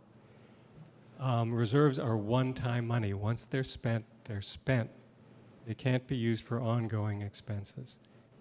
So what we should be looking at in this resolution is figuring out a way to make permanent cuts that will let us live within our budget. We can hope for and maybe even anticipate some increase in revenue in the future. We can hope for that. We can phase in the cuts in the hopes that we'll never have to make cuts as deep as $3 million. But I think we need to keep in mind that anything less than $3 million, either in increased income or cuts or a combination, is not going to do it. And I've had my say. Let's take other comments. Jacob. Yeah, before we even get into the resolution, at the last meeting, I thought I heard that we needed to send something to the county by September 12th, which is today. And from everything I've read in here, I haven't seen anything from the county saying we have to give them anything tonight. So I would like to get an answer to that. Sure. Why is it necessary to do it tonight when I don't see them asking for it tonight? The letter notes that we need to submit a resolution to the county. The importance of having an action tonight is so that as Val and I move forward with the various groups, we're able to provide an amount so that all the stakeholders know what the gravity of it is, whether it's $1 million, $2 million, or $3 million. That could sway the type of input that they provide. Right, but that's not what I thought was said last time. I was kind of surprised that we had to make a decision tonight, and I thought that it was told that we needed to. Correct. But it's not needed to tonight. We need to for the input from the We'd like to have it done stakeholders. tonight, but that's different than saying it's required tonight. When do we have to let the county know?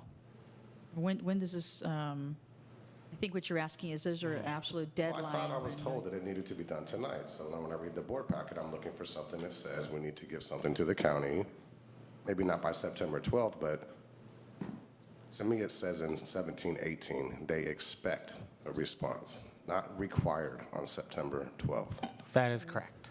When do we submit the next budget? The next budget would be in December. December?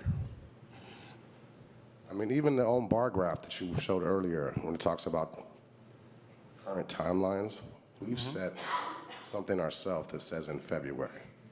Correct. So you're saying you want to have a number now, so then we can go talk to the public and find out? I brought up last time, I think we should ask the public first before we go ahead and decide on a number.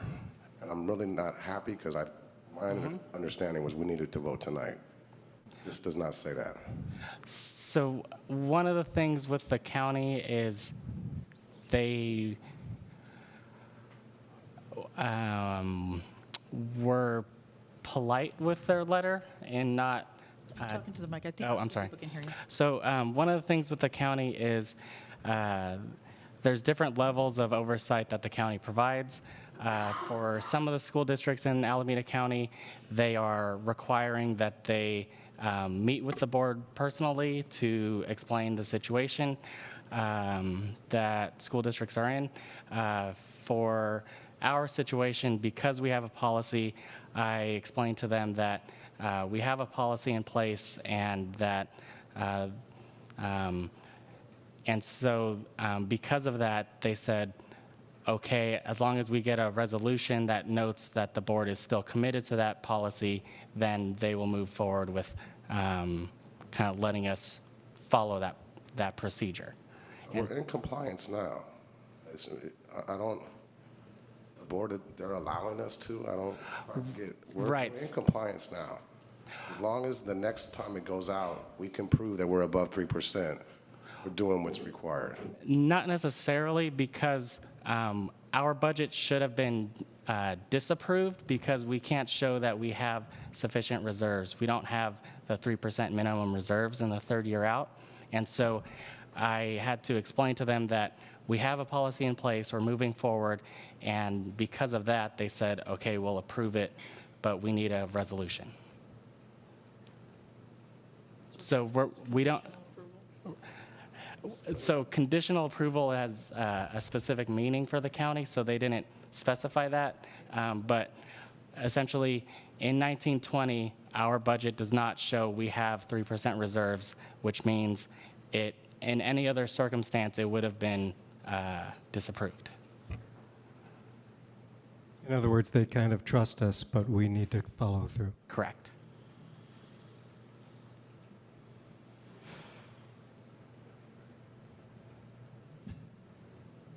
Other You have comments on some. board? Charlie? I wonder if we could look at the previous page. No, wait a minute. Is it the previous or the fall? Hang on. It's Previous. it's the multi-year projection, whichever page that. That's the previous slide.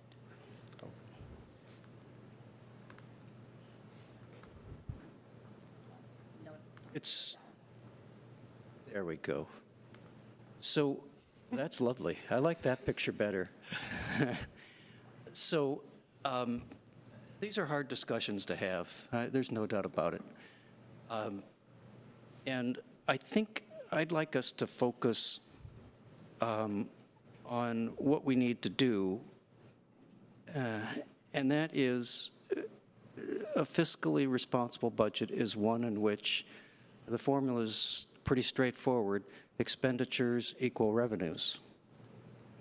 And we don't have that as we go forward here.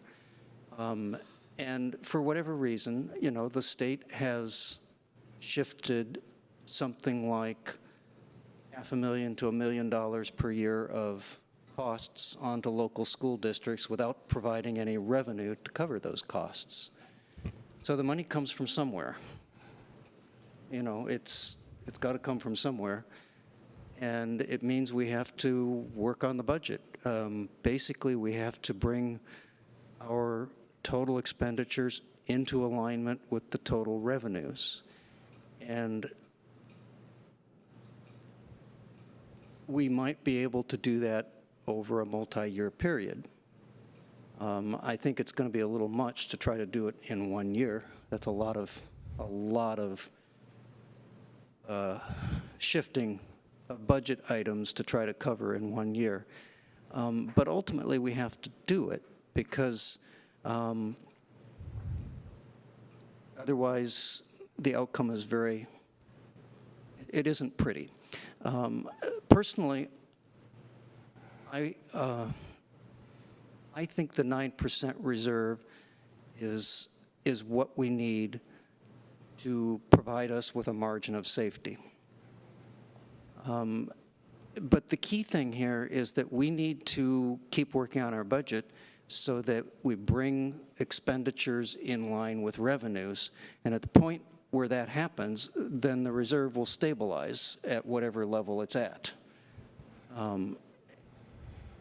The two key things for me in this discussion are bringing, number one, what I said, bringing expenditures in line with revenues, and we can talk about how long we give ourselves to do that. But the other key thing here is that I don't want us to have a qualified or a negative certification. And so this is kind of jargon, I realize, but in December, we have to provide a first interim budget, and you're going to need to prepare that budget in November, and the county's going to have to review that budget. And if that budget looks like what we have right here, the county is going to say that is a qualified or maybe even a negative certification because you've gone into the red in the third year out. So we need to have a plan which at least lets us prepare a first interim budget or indicates to the county that by the time we get to the second interim or the third interim or whatever it is, that it will start to look like a budget which can be a positive certification. The consequences of not having a positive certification potentially include having a county-appointed fiscal advisor. We've been there and done that. I don't think we really need to do it again. I mean, it was helpful when it happened, but we really don't need to go there again. So I do see some urgency in this, actually, in that we've got to get a budget together by December that starts to look better than this one.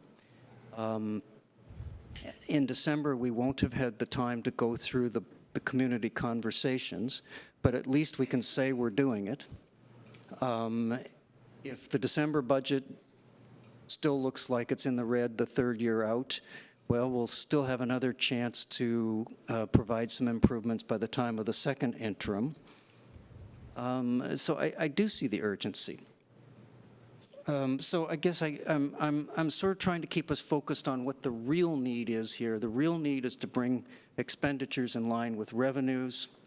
The 9% reserve it's a prudent measure. It's a means to an end. The real end, of course, is to get a balanced budget here.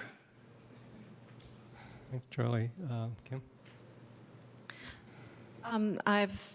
I've heard you mention phasing in some, that these cuts don't need to happen all at once. So one might think, so going back to the multi-year projection slide, sorry. Oh, sorry. Yeah. So if we were to say, so in the middle column in 2018-19, if we were to save $1.2 million there with cuts, then of course that would change, that would roll into the 2019-20, because those cuts would have already happened. And then in 1920, maybe we could introduce some more cuts. So this could be a gradual process that could do what Paul and Charlie mentioned, which is to get our revenues and our expenditures closely matching. But it would immediately change the what we turn in for the December interim budget. It would immediately change what would show in our third year out, and would help with that certification that Charlie mentioned. Okay. I know we have a couple of people in the audience who want to talk. You want to come up and start?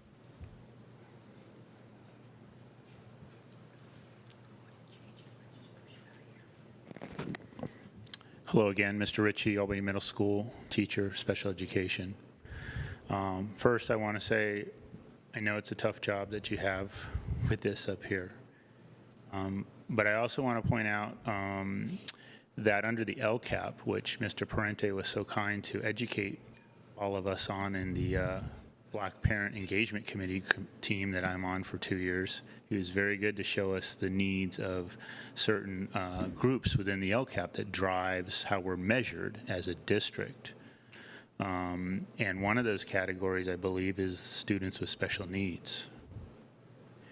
And so I remember Mr. Garb, we had last year meetings and talking about, is our special education population increasing? I feel it is, just based on talking to my colleagues so far this year. We already have some folks that are tapping out at caseload and still have more coming at the high school. So I'm wondering what's going on with that. But Mr. Garb did indicate that of the students we do have, they require more services. And more services means more money. That's part of an LCAP line item. And so I'm here to advocate for our special needs students and the families of special needs students that we, because I'm a special ed teacher, among other things, we want a bigger piece of that pie. And I know what that means. We're going to have to make cuts.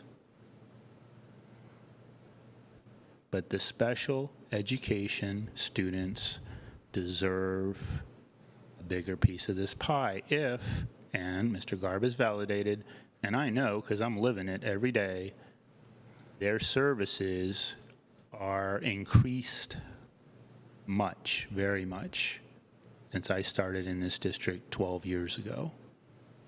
That requires more money, more funding, more program, more staff, more classroom space, more paras, all of that. I know we have a rep on the LCAP, a high school resource teacher. I'm not sure if any family members are part of that, but I would encourage families, if they have the time, to participate in the LCAP as the group, since we have a committee, and to have their voice heard. Because I can see and I understand it's not an easy thing. But special needs to be addressed, and that means we're going to have to make cuts somewhere else. Not easy decision, but I'm just up here to remind everybody, please think about that. And we have families here today, it looks like, that are speaking about the same thing. So, thank you. Thank you. Mr. Ritchie, I would just want to, I can send this in an email, just so that your comments don't get lost. I'll send you the link to the survey so that the input that you're providing tonight will also be embedded in the board presentations that are included in December and January. Thank you. Mm-hmm. We have at least 2 more people.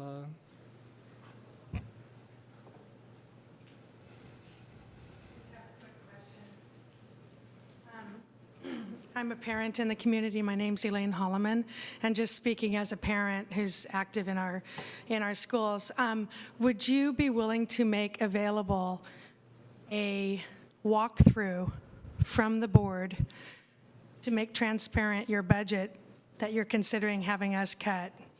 So I don't want a poll sent to my house saying, what do you value and what do you want to cut? Because to me, that's a cartoon version of something that you could very well really educate us about, walk us through the budget, walk us through the places we can and cannot cut below certain lines. Like, for instance, special ed, there's going to be a certain level that you can't just willy-nilly cut. And I would assume that that's similar for very, very many categories of your budget. But I feel that it's disingenuous and irritating to call it a community inclusion, to have us say, get rid of music, get rid of athletics, get rid of special ed, get rid of this teacher or that teacher, or cut your administrative salaries that are so bloated, cut them down. That's the kind of talk that's already out there because we don't have information. And in the vacuum of not having real information, you're pitting the teachers against the administrators. You're pitting the special ed against the gifted, for all I'm just making up my categories. But it's very disengaging. I want to leave this room and not be worried about it at all. I don't want to partake in kind of a cartoon version of my input. So my ask to you would be to really, there's a packet here for tonight that's like, I don't know, 150 pages of Xerox. That could very easily be your budget annotated on the side to educate somebody like me in how we're put together here in Albany. And I would really appreciate that. It doesn't serve all political sides, but for all of the people in this community who are working so hard to stuff the gaps and support our teachers and support our special ed kids, and we're proud of all the things we have, but I'm understanding from you, we must cut a pound of flesh off the body. It's going to hurt. So if we're going to have to do that, I'd really like to have the information of how that was decided, and it would really help to make it transparent and also very, the opposite of disingenuous, very authentic. So thank you for your time. Thank you. That's a great suggestion. I have to point out that even if you sat down with that entire budget and spent a week going through it, you wouldn't get the information you want, because the budget is divided up, say, certificated salaries. That doesn't tell you which are kindergarten, which are sixth grade. So that's another level of information that would actually be a lot of work to get, but I think that you're right, that this is exactly what the community wants to see. So I think if the board agrees, we'll ask staff to do as well as you can to provide that level of information to the community.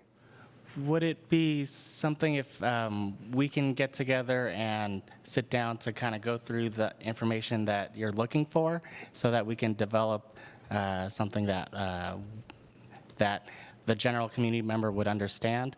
I would want to ensure that it's something that it would be easily digestible for someone who may not have the time to really dive into all the details, but at least get an understanding of what's needed. What I also don't want to do is prevent input from being provided. It is clear that we are going to need to reduce overall, but I also want to know what are the areas that we can improve upon. So such as the input that we're collecting regarding special ed, input regarding our mental health programs. So I don't want to prevent that type of input to be collected through this process.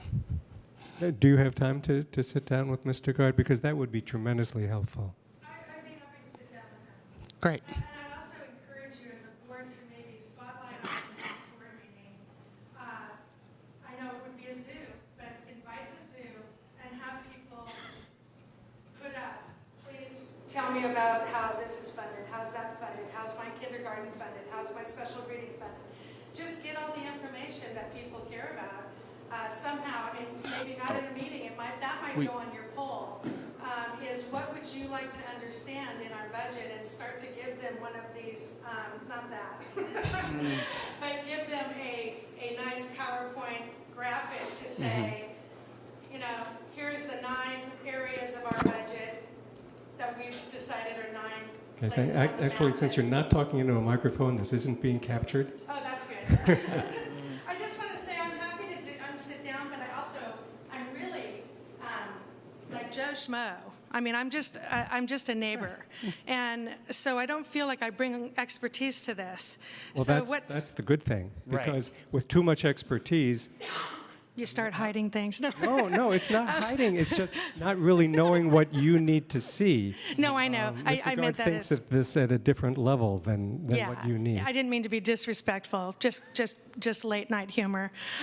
No, I'll be glad to sit down with you. But again, if you're going to put any kind of community involvement, give us your feedback. Maybe before, what do you value?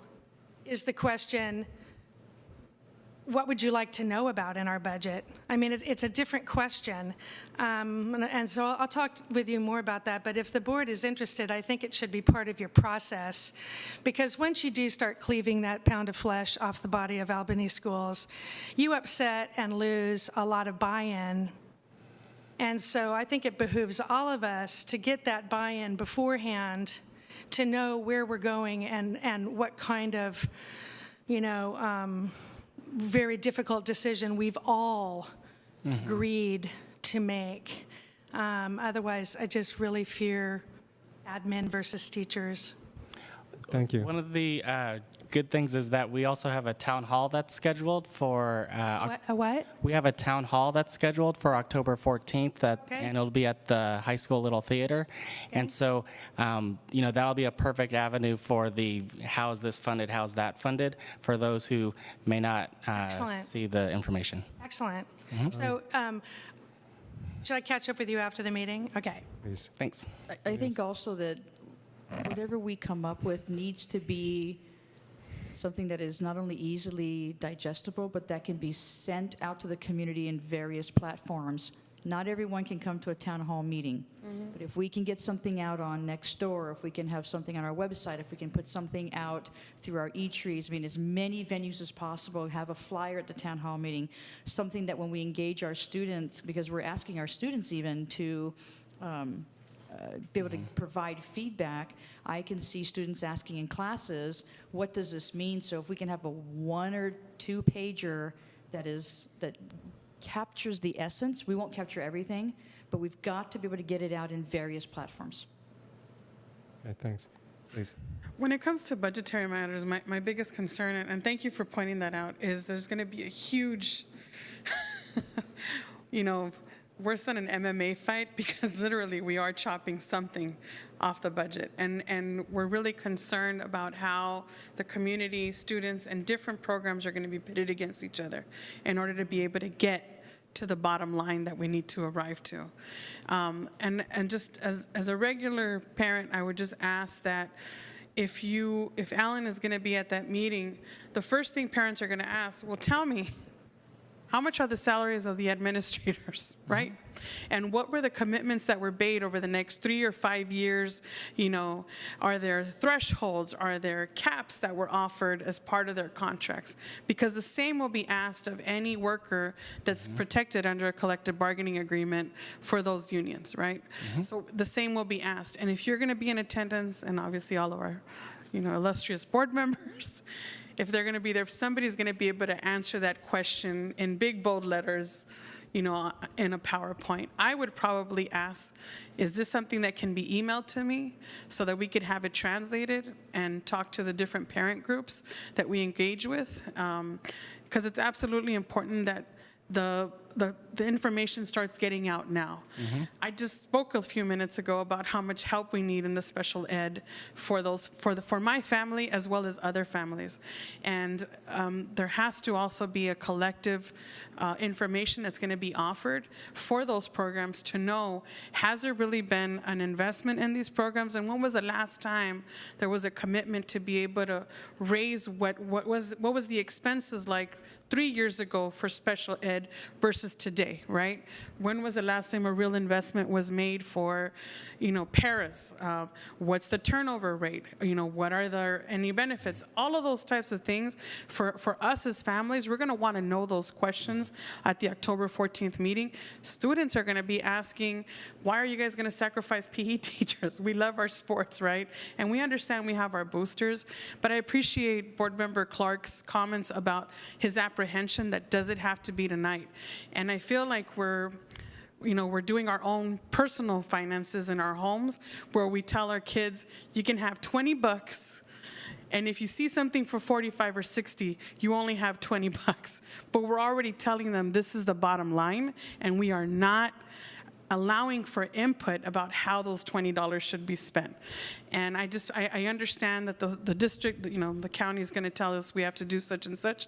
However, we have an obligation to educate the community, and it's not going to be done within the next month. In fact, it needs to be done over the next 2 months, 3 months, so that by the time December comes, there'll already be some semblance of a better prepared report, but that there was enough input from the community. And right now, being my second meeting this year, I just think there needs to be a lot more input. But I'm really concerned as a parent about the quality of our district and what it is we're going to be sacrificing. So I would just ask for those numbers and those figures to also be transparent. And if we're going to cut, then let's show me the numbers, and I'll show all of Albany families those numbers. Thank you, Board. Thanks. 2 things real quick. When is the first community engagement meeting scheduled for? We had a meeting with the PTA, with the high school PTSA yesterday. Okay. And I'm sorry. We had a meeting where we shared this process and impacts, or we shared the process and the reasoning at our Albany High School PTSA meeting that was held last night. And so we have meetings scheduled with school site staff, with PTAs, school site councils, with many groups over the next month and a half. So we've already started these meetings without this information and without the bottom line from Correct. the board. Okay. I think Navin had a question. This is quick. Can I jump you, Nathan? Okay. I know that you have that schedule of those meetings, Alan, but I don't see that schedule up on the district website. And I think it would be very helpful, since the stroll has already happened and, the flyer has gone out. There's, if that schedule can get on the website so people can start to plan which one of those meetings they can attend, that would be helpful. Great. Navin? We can do that. Just a second, what Val said earlier on, I think that these kind of reports would be extremely important and useful in the condensed reports that we should be sending out in terms of both to students and parents. I think these kind of reports would get a very engaged and aware public that could help us make these kind of decisions. Thanks. Please. Hi, Karen DeHart again. I'm going to just speak personally, not from an ATA point of view, but I applaud you guys. It seems like what I was hopeful for last spring is beginning to happen, where you're talking about the budget as we move into an LCAP season. And so I think that you will have lots of opportunities. I echo the concerns of speakers that came before. But I also know from a teacher standpoint that many of us discuss, sort of what we might be able to do too. So we want to be part of this, and I would really encourage you to schedule these meetings, the LCAP meetings that come at the sites, and engage us, the teachers, in what we can do from our end too. Public education requires you get what you need. And then the wants come after. So I think we really have to be careful about that. But all of us can appreciate the complexity of these budgets and these reports, right? So it's going to be a little disconcerting, I think, for community members and any of us really to look at some of those ledgers that you might put together. Because it's complicated, right? You've got some state funding that is designated only for certain things, and a layperson is going to find it overwhelming to really kind of sort through. So I don't have any of those answers, but I do encourage you to come and start the LCAP at the sites earlier rather than later, pick our brains, see if we can come up with something, and we'll be part of that hard decision of what maybe we can reduce a little bit, that little by little adds up to a lot. And then maybe there's some tough decisions that we can help you with. Okay, so we appreciate that you started this tonight. Thanks. Okay, I know we have more comments from the board. I want to say one thing first. We are now running about 25 minutes behind, and I just wanted to establish whether we actually need to pass this resolution tonight. That question was raised. And it seems like we've already started our community engagement meetings without having this number from the board. It seems like it would be helpful if the community knew how much money we're talking about cutting. And we don't have that number yet, so it seems sooner rather than later is good. But if we don't actually have to pass this resolution tonight, we might get home before midnight. If we do need to pass the resolution tonight, we're probably going to be here for a while. So I just want to establish whether we really need to pass it tonight. Into the mic. Okay. So I spoke with the county regarding this resolution and the letter that was provided to the board, and I explained that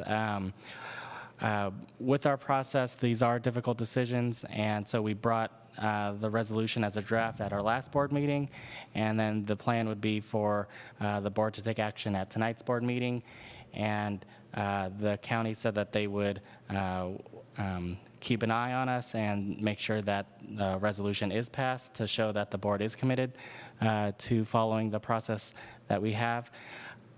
The last comment that he made is that budgets get balanced one way or another, and it's either by us or it's by the state. So he's kind of cold like that. We got a couple more, and then you guys can come up. Charlie? Well, so first I wanted to respond to you and thank you for expressing so eloquently the frustration of trying to grapple with a school district budget. And I really appreciate that, because that's what brought me to the board many years ago, was being in this position. And I started paying attention when we went through a round of cuts in 1999 or so. And so I would just offer, I'm just one board member, and I don't have Alan's expertise, but I do have the experience of how does a parent volunteer begin to understand where the money comes from and how it gets spent. And I have kind of a layperson's perspective on that, and I'm happy to talk to anybody at any time about how do you just begin to get a grip on what is a school district budget, and what does this all mean in terms that we can understand. So please do feel free if somebody wants to talk to me. I'm happy to do that.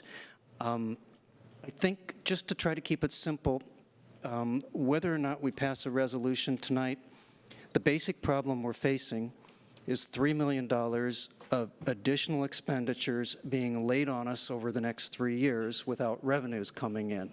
So we have to find a way to pay for $3 million of additional expenditures. This is not an easy thing. And the other thing that we have to realize is that most of our money is spent on people. So we have to recognize that 89% of our dollars are spent on people, because that's what we do. It's professional educators who educate students. And so unfortunately, it means that there's no way that we can actually find $3 million of stuff in the budget that doesn't involve people in some way. And so the final piece of that is I asked Alan if he could just give us some sort of kind of a little more concrete kind of example of what this means, and he sent us the following numbers, which I'd like to share. He said, okay, if you had to find $1 million of cuts, for lack of a better word, that's such an ugly word, but $1 million that you could divert, what does that actually mean? If you were to make that kind of diversion proportional to the number of teachers we have, the number of support staff we have, the number of administrators we have. So $1 million is equal to, if I can read this, 5.6 teachers plus 4.1 other staff members, classified staff, and 0.6 administrators. So every $1 million we're talking about a little over 10 positions. That's 10 professional educators. And then the conversation becomes, how do you distribute that? How do you figure out where that comes from? And that's when we have to start talking about, well, we've made some decisions. We're running class sizes at certain levels. If we're willing to change that, how does that save us some positions? If we don't want to change that, is there something else we want to change? So that's where the conversation needs to go ultimately. But it's people, and it's a hard conversation to have. Jacob? Yeah, a couple of times you referenced you spoke to the county on the phone, and I'm just curious, do you make the final decision on this, or does the board? Because I don't like hearing it secondhand. And then you said they said something, if we don't do it, then somebody else will decide. Like, are they threatening you on the phone? Because that sounds like a threat to me, that you shall make a decision tonight, or if you don't get your house in order, then we're just going to step in. And if I was talking to them, I would say, that's not helpful. Correct. I agree that it's not helpful. Oh, sorry. I completely agree that it's not helpful. I think to their point, there's many districts in this situation. This is not a situation that has been seen because there's many districts across the state. There are specifically 3 districts that are even in worse situation than we are, but many that are in a similar situation than us. I guess what the county wants to ensure is that they don't need to keep an eye on us as well. If I could just point out some flexibility for the board, because I do recognize that that these are difficult decisions, is that this would be a target dollar amount, so it's not something that has to happen in that we do not have to meet that target amount in February once we receive all the input and need to actually move forward with overall reductions. Tonight is a target amount so that it provides some frame for collecting input. Yeah, it's just the tone of what you're describing in the phone calls is a lot different than what I'm seeing in the letter. In the letter, I'm not hearing any, oh, you're gonna make these decisions or work somebody else is. I'm seeing we expect to hear in 2017-18 some kind of resolution. Correct. So at this point, I would like to make a motion to table this resolution until we get more input from the community. Sure. I mean, the chart you show with the next steps on page 258. Put that up, please.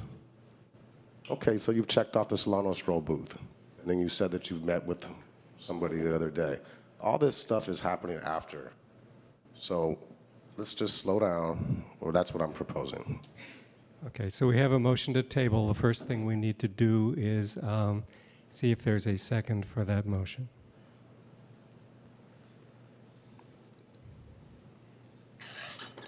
Well, I would love to know what the actual urgency is. You know, can we send a letter saying, yeah, we take it extremely seriously, and obviously if we had a target of modest cuts, we'd meet the 3% 3 years out. The question is, are we going to make deep cuts and be forever after sustained and all that? If tabling tonight really has no negative effect because the county can wait,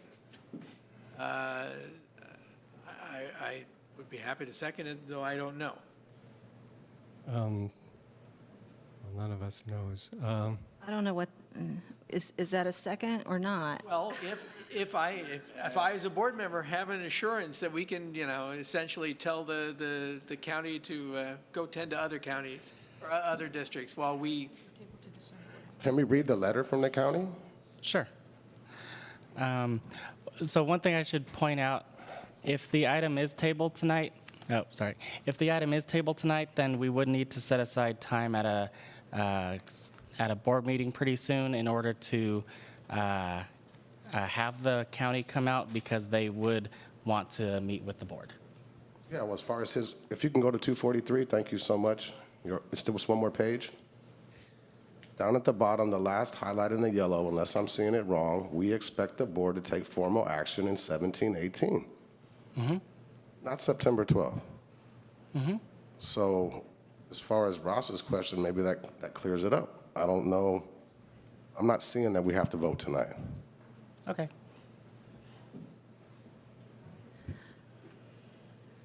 I So think, Ross, are you seconding the motion or not? We can't have any further discussion. When there's a motion to table, that needs to be handled before we do anything else. Sure, I'll second the motion. Okay, so we now have to vote on a motion to table. If we vote to table the discussion, that ends the discussion tonight, and it comes back at a future board meeting. We can also have more discussion and then vote to table, or we can continue on through. Jacob? I would like more discussion just because someone in the audience wanted to speak, and I'm very sorry that I kind of jumped in front of you, but it sounds like I want to make sure that if you still want to speak, you have an option to speak. Okay, so let's, Yeah, well, And after we decide, is she still allowed to speak? usually there's discussion even after a motion has been made. no, if the motion, yes, before we vote on the motion? Before we vote on it, yeah. Right, but the discussion would have to be pertaining to whether we should table it. Well, Anything else would be out of line. Just, related then, can we also then direct staff to send a note saying a vigorous discussion was had and will be continued? yeah, we could do any of those things. So why don't you come up and address us? And I think we had maybe a couple of the student board members. Elle Bloom, a member of the community. One thing I didn't see at the final, after all your whereases, is what the final resolution was. Because we haven't Resolved. set that yet. So what I'm curious about is, are you able to do a range? You've mentioned 1 million at the lowest amount and 3 million at the maximum. Would you be able to have a range in your resolution that included the minimum to the maximum? That's an interesting question. My suggestion, if we got that far, was to put in a starting number that would satisfy the county for 3 years out, A floor. and then a commitment to make further cuts as needed to maintain the 9% reserve. I think that would work for the county and would be the least we would need to cut immediately. So that's not exactly what you're asking for, but it's similar. You're on this I think we could do similar that. line of We're not reasoning. going to get to that tonight if we table it. Right, well, that's up to you guys.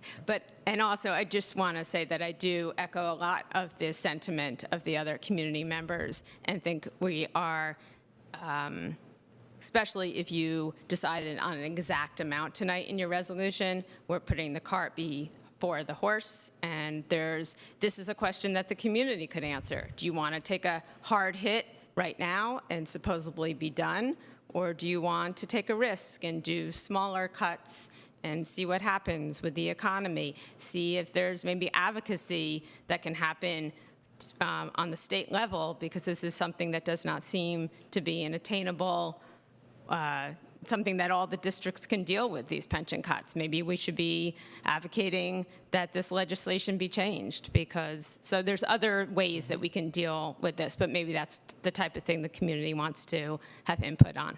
It's an interesting suggestion. Thank you. I'd like to respond to her. Sure. Yeah, I brought this up at the last meeting too, as far as the survey had 3 questions, and I was hoping that we can get a 4th question, asking kind of what you said is, how comfortable is the community cutting? How deep do they want to cut? Do they want to do it all at once? Do they want to spread it out over time? The survey is still happening, so I guess I didn't make a motion last time, so I will make another motion that we add the 4th question to the survey. What is the community comfortable with? We all know we have to make cuts, so it sounds like sometimes some people are responding like as if I don't know. I know the cuts have to be made. I just think we need to slow down and really ask people.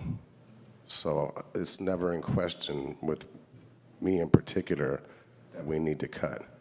So I don't know if I have to make a formal motion, but I think that would be a direction to staff, not a formal motion, but... Okay, well, I thought that's what was discussed 3 weeks ago. Okay. And then the survey comes out and the question's not there.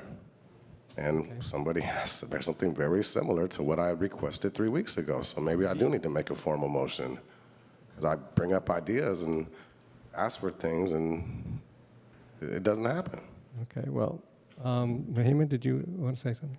I really want to advocate for making sure that the information regarding how the money is spent, how the budget is spent is, available to the public. But the other thing I wanted to ask was, is it possible to get sort of a breakdown for how the money is allotted in really simple terms, meaning that, in terms of administrative costs, we spend on average this much and maybe a certain range, just because I think that especially at the high school and just in the community in general, there's a lot of, misconceptions about, sports gets this much money and this program doesn't. I think having, sort of a range and sort of the average for each area that we allot our funds to would be very valuable on how we can continue with our budget. Thank you, yes. Okay, so we have this motion to table. Charlie? So I'm willing to table, but I guess my caution is it doesn't get us off the hook. And I think we need to look at the rest of that paragraph, that highlighted paragraph. We only read the first sentence. The second sentence says, oh, it's getting bigger and bigger, but now I can't read it. We look forward to receiving a resolution that identifies a process, timeline, and actions that will allow the district to show that expenditures are in alignment with revenue and the required reserve is in place. I don't know how much clearer that could be, actually. I mean, that's what the county wants us to do. And I think we know what the form of that is. We know right now, looking at the multi-year projections, that unless we make some changes in the year after this one, 2018-19, that allows us to somehow save $1 million, we will be in the red in the third year out, and that will not be a positive certification. So I think it's that is kind of, that's what's, there is a hammer there. That's what's over us.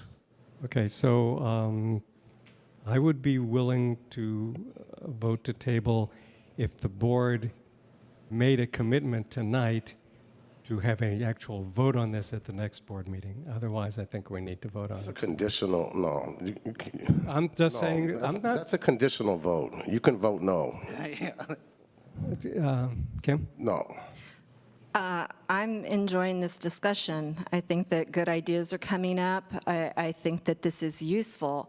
I would rather not table, at least not at this point.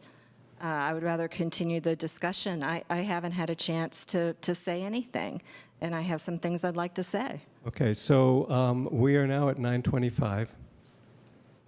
If we're not going to table this, we have about 30 minutes of items on the agenda after this, and we're supposed to be adjourning in 10 minutes. So how long is the board willing to extend the meeting if we don't table this? I'd be willing to extend half an hour. I'll be willing to extend as long as it takes.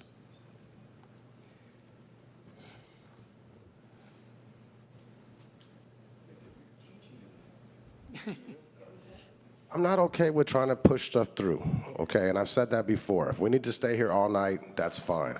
Or we can table it and get the proper input from the community. You need to talk into the mic. Sorry.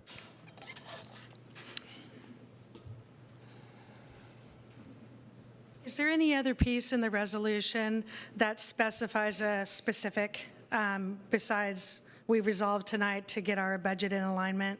Well, there's a number. There's a number. So we've already addressed an excellent point by Yael. Can we do a range?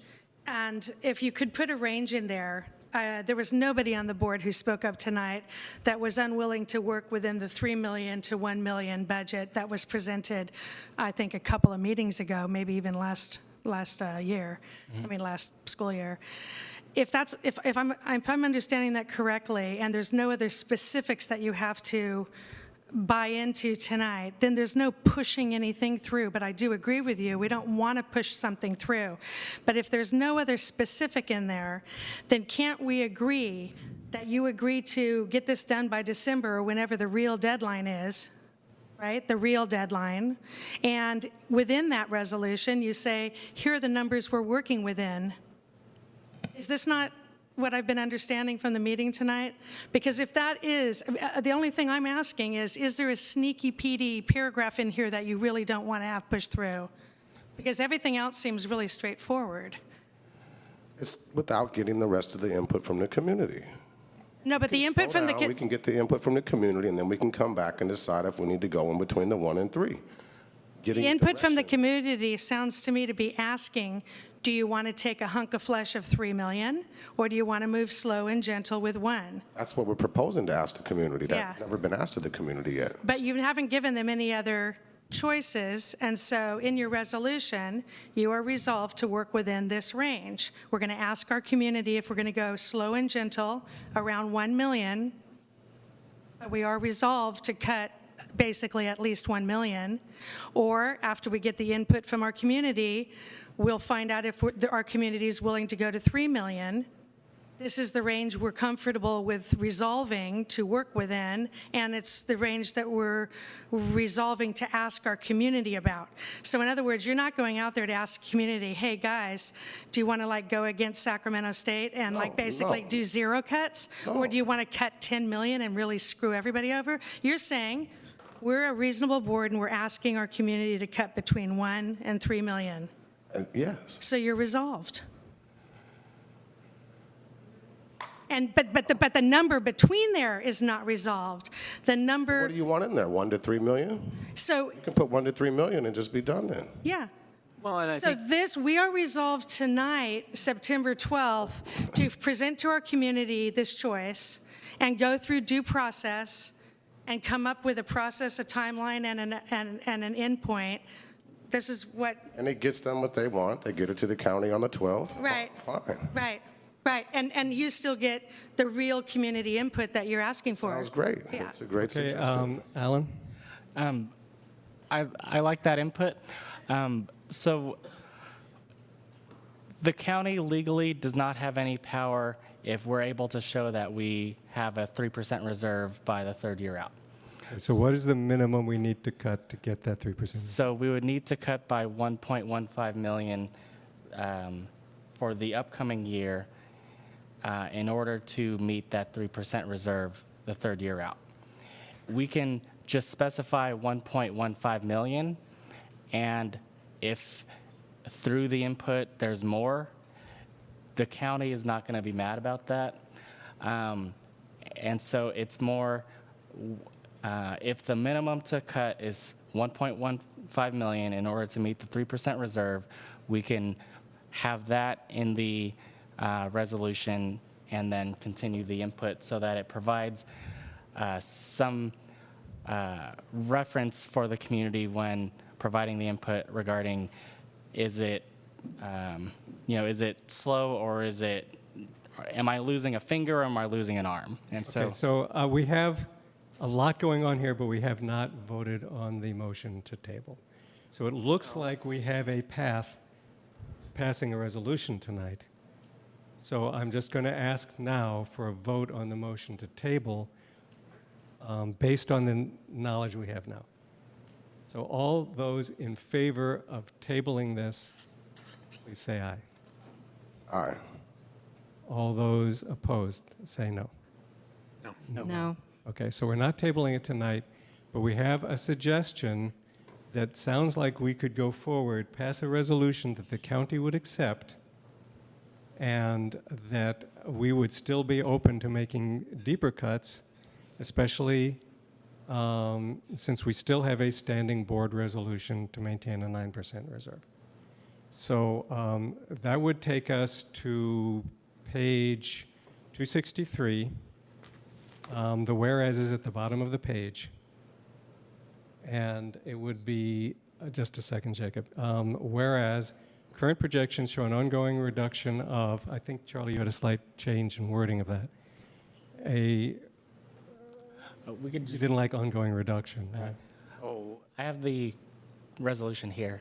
Yeah, there it is. So current projections show, there you go, the green one there, 1.15 million. Does that help? Oh, all right. Let me just stop. Okay, Yeah, that's not exactly the one we're talking about, I think. I do have some suggestion on language because I found it particularly confusing when we talked about annual ongoing reductions. There were a lot of adjectives in there. So I do have a suggestion when we get down to the therefores. And I think, oh, you've already got it there. You've already put it in yellow. You. Yes. Oh, wait a minute. Hang on. No, it's not quite. Not quite. It's not an annual ongoing expenditure reduction of 1.15 million because what in English, what that means is every year you're making a $1.15 million reduction. Well, what you really want that to say is that you will be making a reduction in ongoing expenditures. Right. So of 1.15 million effective in 2018-19. So it would be cross out annual ongoing. There we go. Okay. So it would be an expenditure reduction of 1.15 million. Hang on. A reduction. Let me try that again. Not an expenditure reduction, but a reduction in ongoing expenditures. They take out an. Reduction, yes. In ongoing. There you go. Expenditures. Expenditure? I don't know. Oh, sorry. There you go. There. That's it. That did it. Perfect. Okay, so then going back to the whereases, maybe we don't need any of them.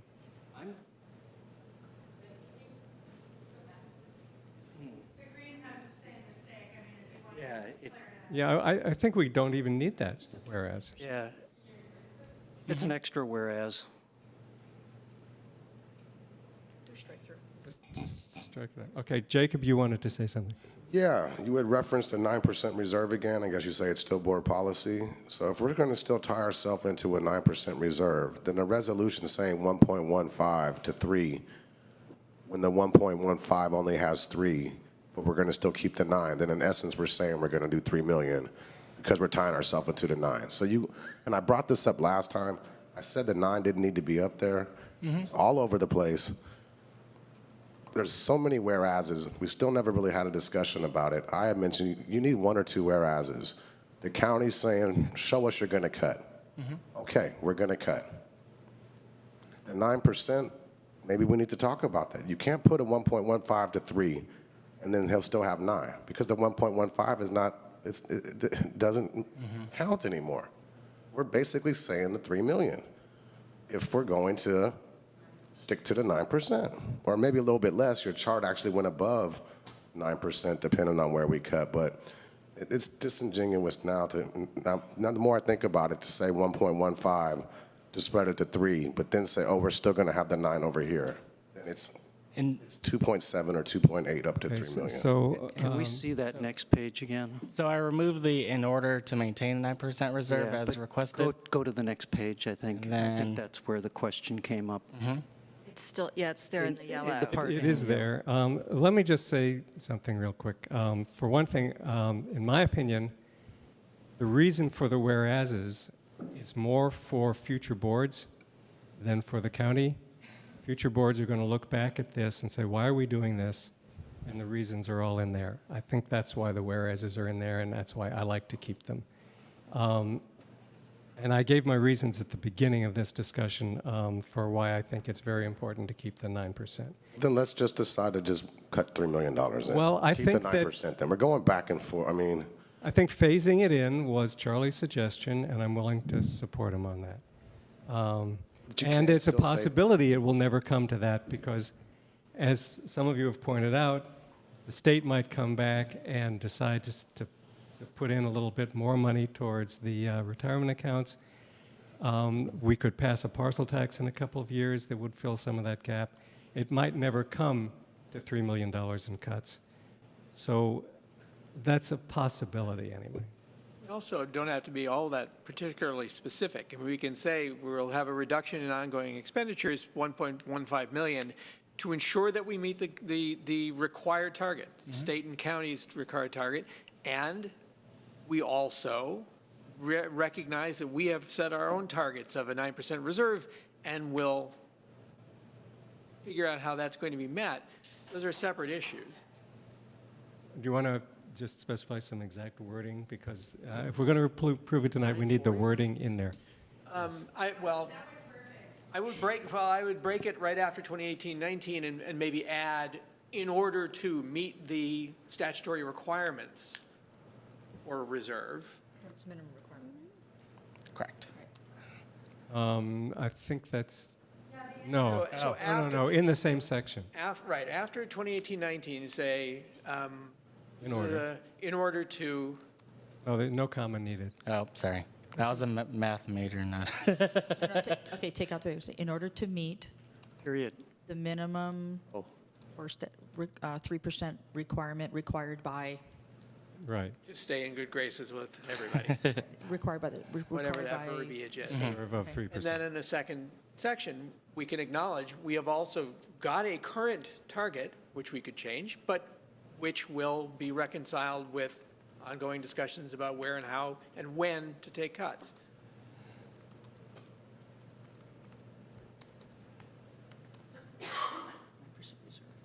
I mean, I'm with Paul on seeing it as a really good number to target. I think I would like to see a 9% reserve. I could be persuaded, if the only way we could retain something we desperately needed to retain was to change that. But that's a discussion for the coming months. Okay.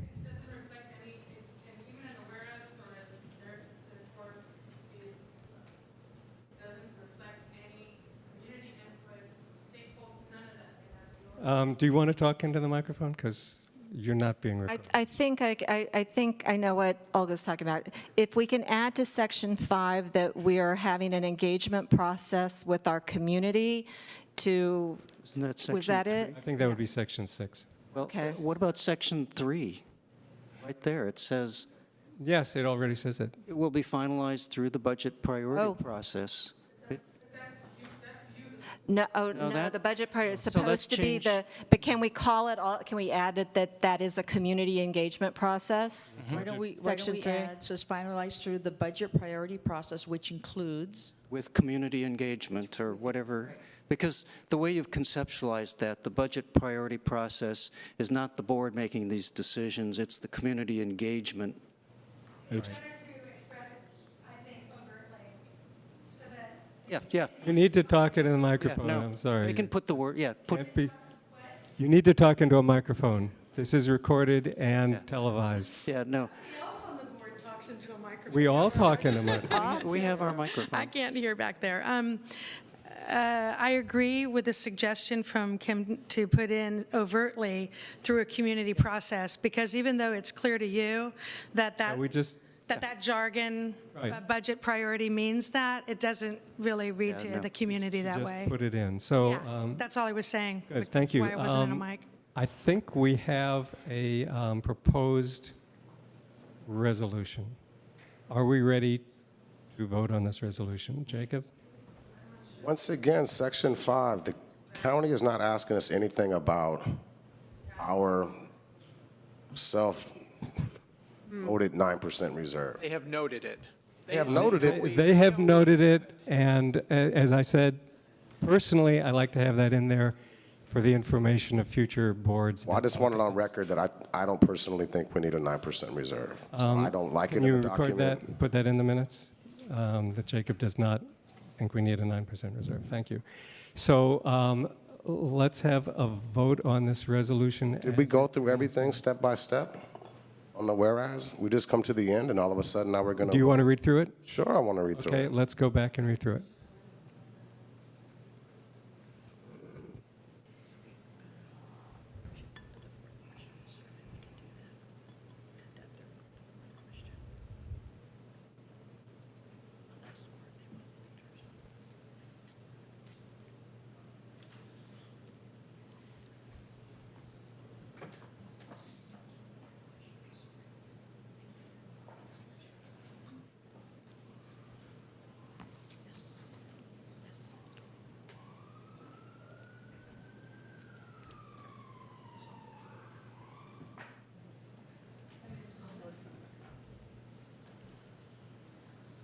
I don't know if are people still reading it? Yes, please. Okay.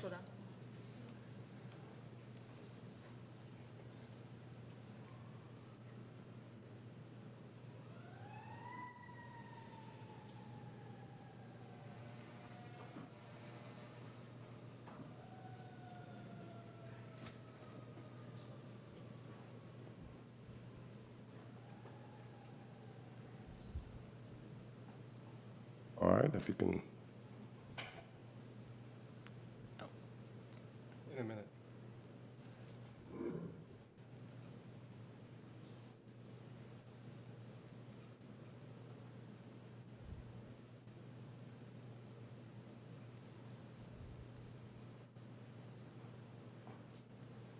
See, this one at the bottom of the page, Kim, specifies that the budget priority process is involving the community, so it does already say that, but I'm fine with adding another line in there.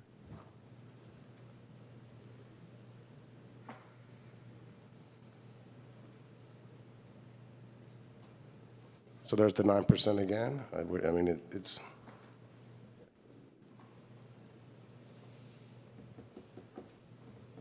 So in the way I'm reading this is in the budget priority process, when we reach out to the public, we're basically saying we need your input, but we still need our 9% reserve. So then at that point, just, once again, go to the 3 million. You can't say you're trying to get true input from the public in a budget priority process if you're tying it into 9%. The numbers to keep it at 9% is showing 3 million. So then, Actually, please tell me where I'm wrong. Charlie? Yeah, actually, I do have a different perspective on that, Jacob. Really, the whole purpose is to bring expenditures and revenues into alignment. It's not to aim for a reserve of 3, 6, 9, 12, whatever it might be. I think the 9% reserve or whatever we ultimately work with is a means to an end. The real end is the alignment of expenditures and revenues. And however long it takes us to get there is how long it takes to get there. The longer it takes us to get there, the lower the reserve goes before it stabilizes. So basically, it's just a question of each year we're getting some additional expenses laid on us to the tune of $500,000 to $1 million. We're in year 4 of an 8-year period of additional expenses. And so we can phase in our response. We don't have to, you know, we can stay fiscally healthy with sort of an incremental approach if that's what the community chooses to do. You know, I want to hear back from people. I'd really like to bring this to a vote. Can we have just, you know, as quick a comment as possible? Yeah, well, I want to get the resolution passed, and I want to work cooperatively with all of the board. I don't think that the county really needs to see these two whereases with the 9%. I just don't think it's necessary for them to have that, and it seems like we could be more more inclusive if we just drop those two. It doesn't change the nature of the resolution. It does say, we've already agreed on the edited whereas at the bottom, that we have a current board policy of 9%. So it already says that further down. If we get rid of these two, it seems to me like that would be fine. Just to repeat what I said earlier, I see that not for the county, but for future boards, so that they know why we passed this resolution and where that 9% came from.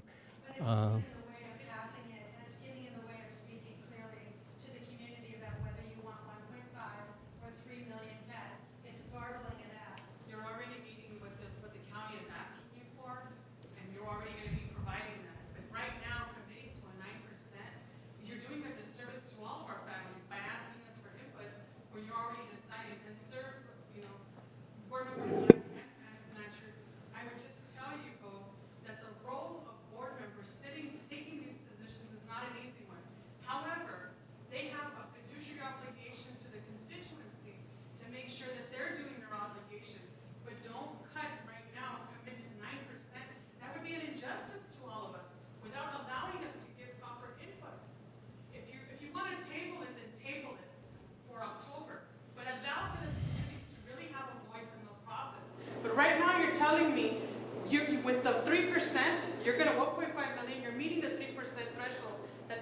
is asking you for. Allow yourselves as a board to come back in January or October or November to do the work. You have to do the legwork, to go and convince the community that 9% is what we need to be able to have in order to be able to meet any future budgetary obligations for future boards, to your vision, Mr. Black. But it's absolutely important that you have to also do the footwork. Don't just put it on us to accept a cut of 9% and not anyone question it. The hour, look at the hour that it is. A lot of families would be here if they knew that you guys were proposing a 9% cut. It's not a 9% cut, it's a 9% reserve. Excuse me. And we're not proposing it, that is already board policy. Charlie? Yeah, I think the board needs to just talk about this a little more. The 9% reserve is a red herring, and I say that with all due respect, because I know people are getting upset about that, but it's not the issue. The issue is bringing expenditures and revenues into alignment. And each year, our expenditures go up because we have an additional $500,000 to $1 million of expenditures laid on us. So when we talk about the 1 million cut, that's fine. That takes care of this year, next year, the year after. That gets us a positive certification. It also means that we have to go through it again in another year. I think the community has to understand we really are talking about a range of $1 to $3 million because the first 1 million cut only takes care of the first $1 million of additional expenditures that they're laying on us. Then they're going to lay an additional $1 million of expenditures on us. So we'll be talking about another $1 million cut in another year. And that's fine if people want to phase it in. I don't have any particular argument in favor of making big cuts now because of something that's going to happen 4 years down the road.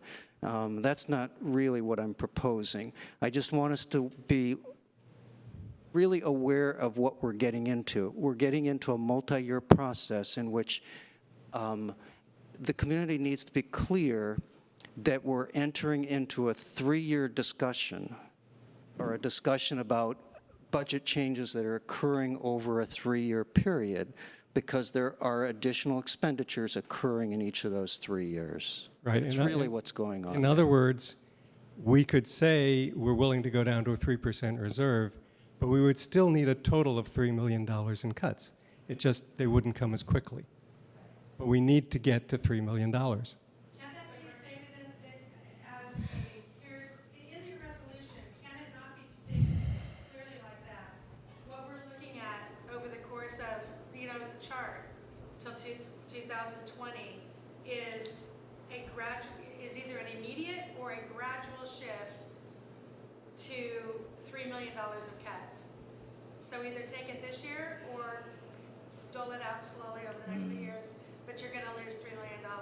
That's at least speaking very clearly without maybe setting up, I think, in your favor, without triggering resistance that might not be there if you stated it as clearly as you just did. Kim.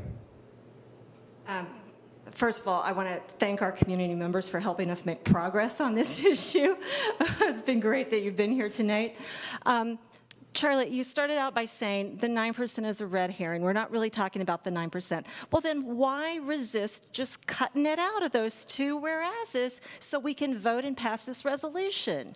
It's a separate discussion. Just can't we? It would help us get to the point of voting. It's unnecessary. It's a red herring. It's not what the county is asking us for. So why keep it in there and cause a roadblock? Or you could say we resolve as a board to come back and discuss this. I would even say that that's a separate issue, but you know, it doesn't need to be here. Let's take it out. Val? I'm speaking to the one whereas where it talks about, whereas a 9% reserve policy is more than the state minimum, but it ensures cash on hand for 1 month of payroll. I don't think that statement is saying that we have to stick to 9%. It's a clarification statement that memorializes that 9% is equivalent to a month of payroll. It's a statement of. Well, I think there's many other places to hand down board policy and board goals. This is one letter to the county. It doesn't have to be here. It's causing problems. It has information, but it doesn't need to be here. Ross? So interestingly, all this discussion about the 9% reserve was from a previous board that I was on and with Paul and I thought we took them out. And I agree. It is for the purposes of this, where we really only need to give the county, swear on a stack of Bibles, we're going to meet a reserve minimum, not an upper ceiling, et cetera. I think it's a red herring. I would absolutely vote with Jacob and Kim to say, let's strike the first and fourth lines here, make it a little cleaner, simpler, answer the mail to the county, and it will be this board that enacts whatever cuts we enact. I know we're all mindful of the current policy of 9%. We'll either get around to changing it or we'll adhere to it. But I can trust that the folks at this dais will coordinate and get our act together, and it doesn't matter what the county has heard from us. And in fact, the county is be happy when they hear 3%. Okay, Jacob, did you? Yeah, just trying to say the 9% reserve is not really saying we're tied in, but it shows that it's 1 month of payroll. Okay, well, we can say an 18% reserve is 2 months payroll. You're right. Just to show you how unnecessary it is. Okay, so we have a proposal to. Reserve is 3%. I mean, it's. Okay, so with the changes that have now been proposed, can we have a vote? Let's scroll. Okay.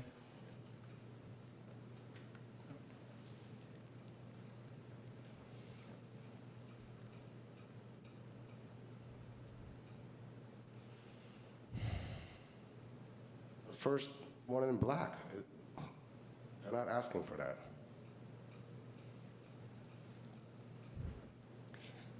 Brought this up, but there's just a lot of stuff in here, and I thought you were going to consult and find out what needed to be in here and what didn't need to be in here, and that discussion never happened. So most of it is so a lot of the whereases are also facts. This is the latest official budget that the school district has, and so. All over the place. It doesn't need to be in a resolution. Sure. It's all over the place. It doesn't need to be in here.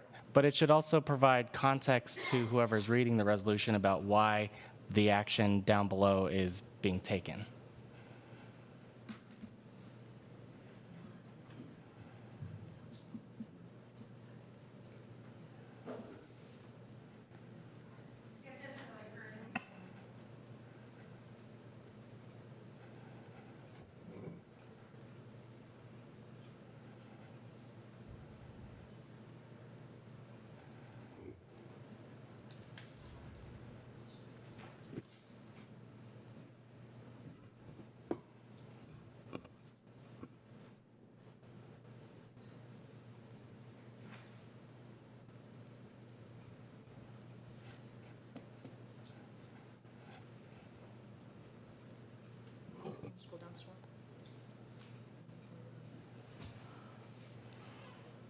I brought it up last time, the 89%. Okay, our personnel is 89%. Once again, irrelevant. I mean, well, I think if this was cleaned up earlier, we could have just.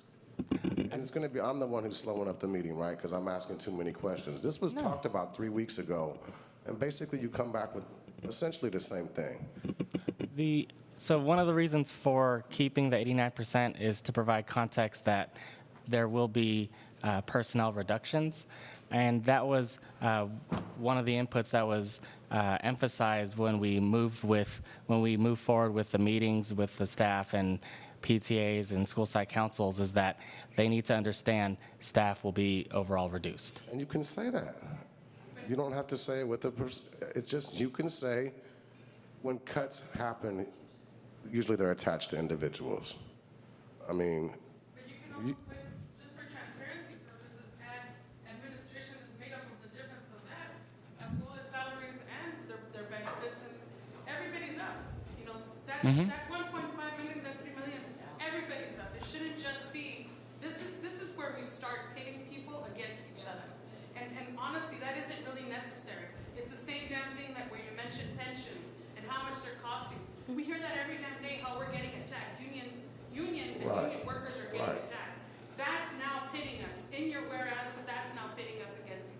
And that's not fair.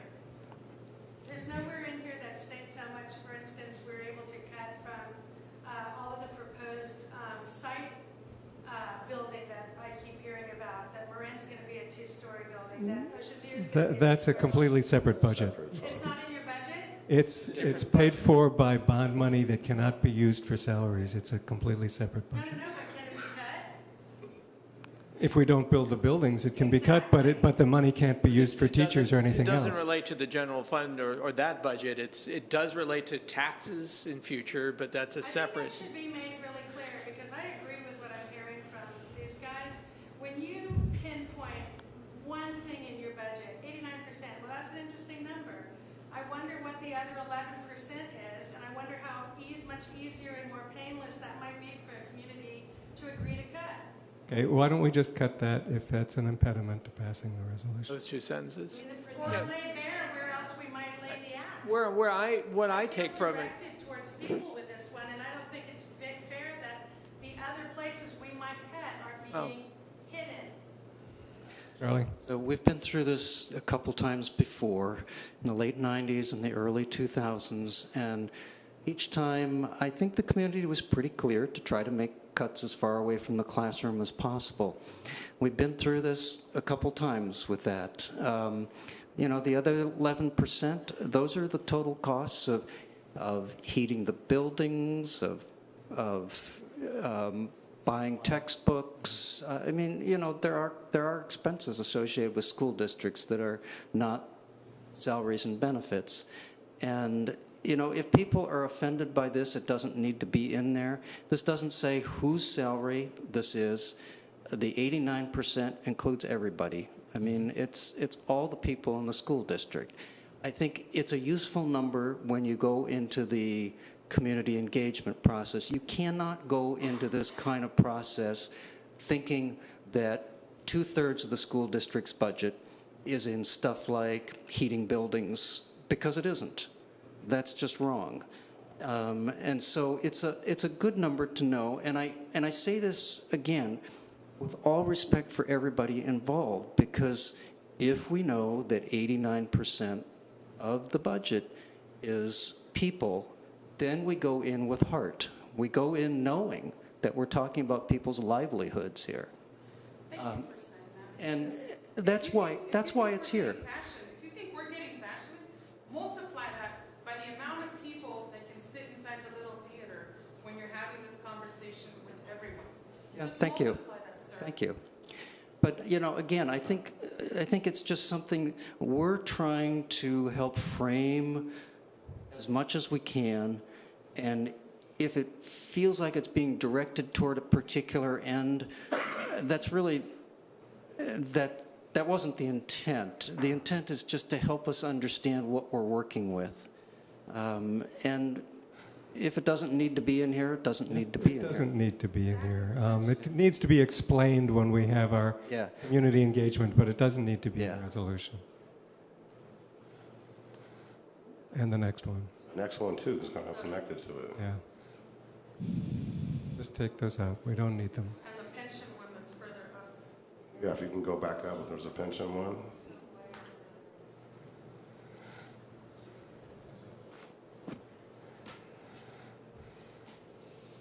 Right there, yeah, with PERS and STIRS, right?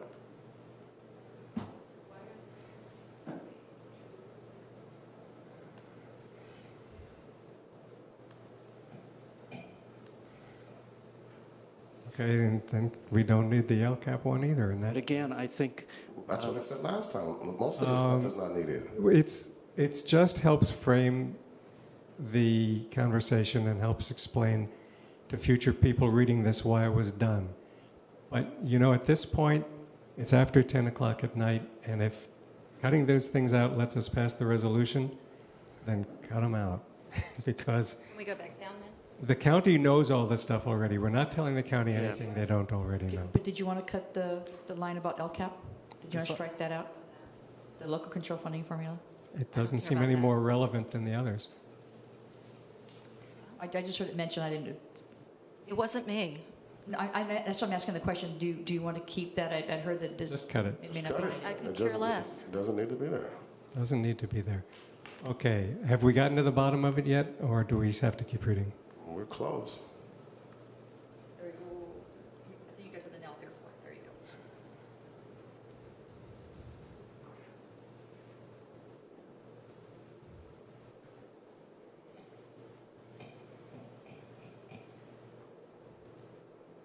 So with that last one, it said February 13th, so we're not putting a number in tonight. We're just making a resolution to the county that by February 13th. No, there's a number. This is, Section 4, I think? Yeah. So we're not, 1.15 is where we're. That's the bottom. Okay. Yeah. Reduction of at least 1.15 million. Does it make any sense to add the 3%, like, or 3%, whatever, in case you have to change that number to meet the 3% Well, minimum?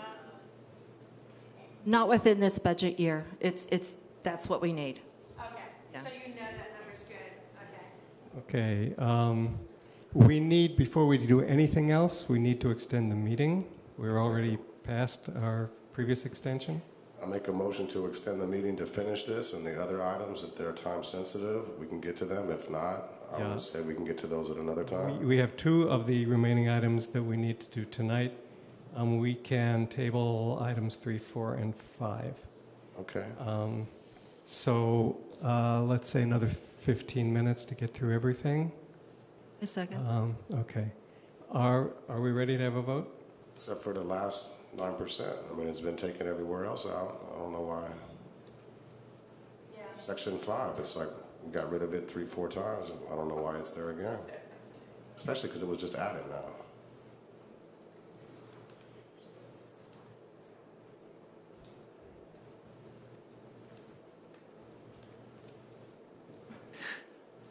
Is there any harm in it being there? It's a statement of board policy. It's an existing board It's an policy. existing We need board to talk to policy. the community to find out if we still think we need it that high. Yeah, but I don't think that affects how much the cuts will be. But once again, the county's not asking what our reserve policy is. But they did refer to it in their letter. And I had problems with that too. That's why I have a problem when you lock yourself into a 9% reserve. You have the county who we have to require to give them 3. Now they're pushing us to give them more because we've put something in writing that.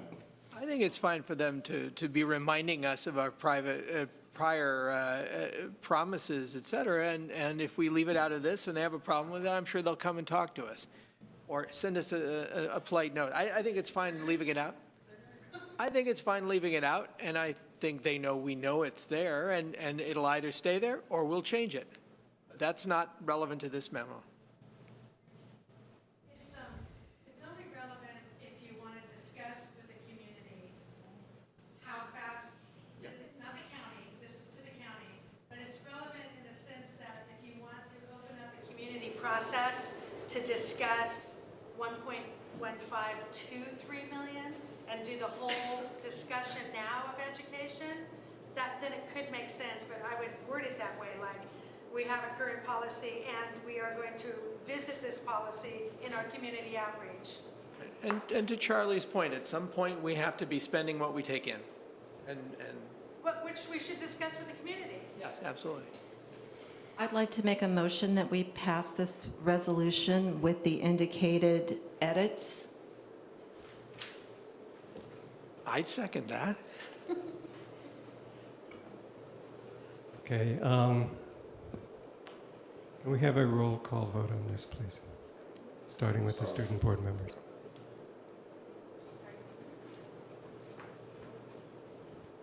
Student Board Member Sewell. Aye. Student Board Member Athanayak. Aye. Board Member Tutain. Aye. Board Member Clark. Aye. Board Member Blanchard. Aye. Vice President Stapleton Gray. Aye. President Black.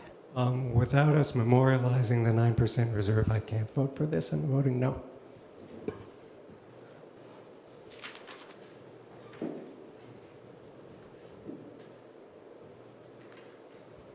Okay, so this one is done. And we're moving on to, can I have a motion to table Items 3, 4, and 5 under review and action. I make a motion to table items 3, 4, and 5 under review and action. Do we have a second? Second. All in favor, say aye. Aye. We have a job description for the early childhood instructor, Albany Children's Center. Thank you. The purpose of this item is for the Board of Trustees to consider the approval of this job description. As the Children's Center expands, there's a need for a classification that would meet the teacher of record requirements for each classroom, which meets the state requirements for staffing. And Cynthia Tay, our Director of HR, is here to answer any questions the board may have. Does the board have any questions? Does the audience have any questions? Do we have a motion? Yeah, I move that we approve the job description as written. I second that. All in favor, say aye. Aye. And job description, Director 1, Student Services. Thank you. The purpose of this item is for the Board of Trustees to consider approval of a job description for the Director 1 Student Services. Currently, the district has 4 Director 3 positions, and as you know, the Assistant Superintendent of Curriculum Instruction Assessment moved on to Hayward, and I've moved over Marie Williams from the current Director 3 position of Student Services to the CNI position.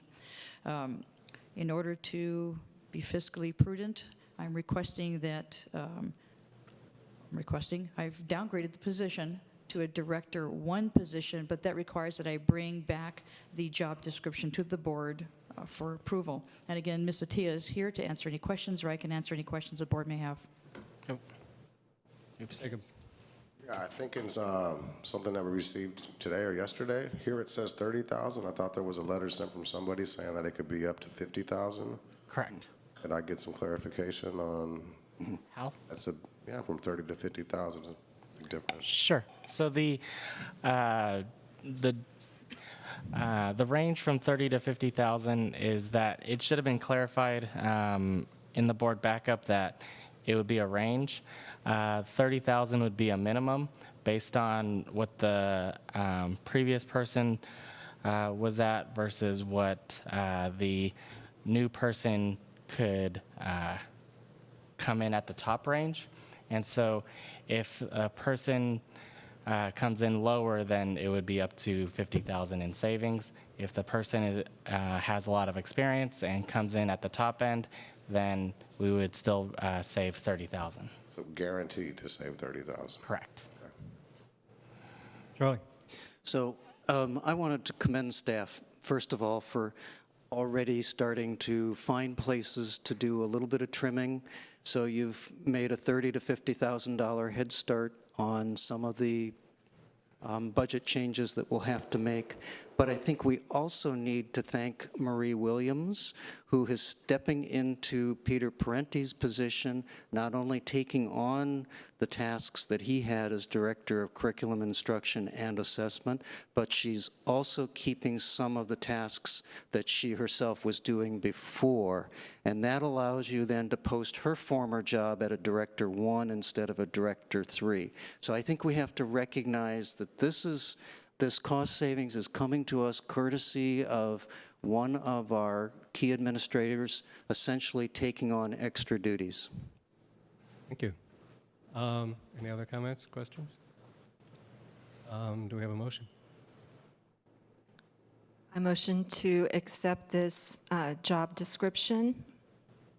To approve the job description for Director 1, Student Services. Do we have a second? Second. All in favor, say aye. Aye. Okay, agenda items, matters introduced by the board. Do we have a list of any?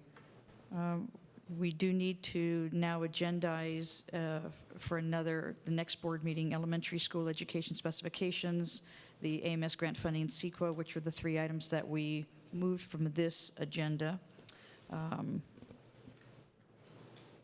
That's what I have so far. And the request we got to agendize special ed is in fact already on the calendar. It is on the calendar for October 24th. Okay, anything else, Jacob? Yeah, the fourth question in the survey, as far as how deep the community Right, that's is comfortable cutting. I think that's a direction from the board to staff.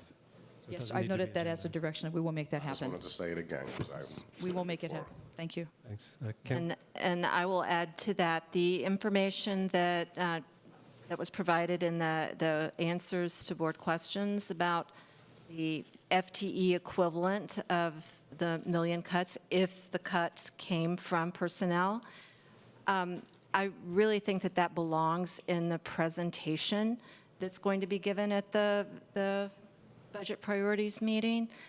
I think it's a necessary detail.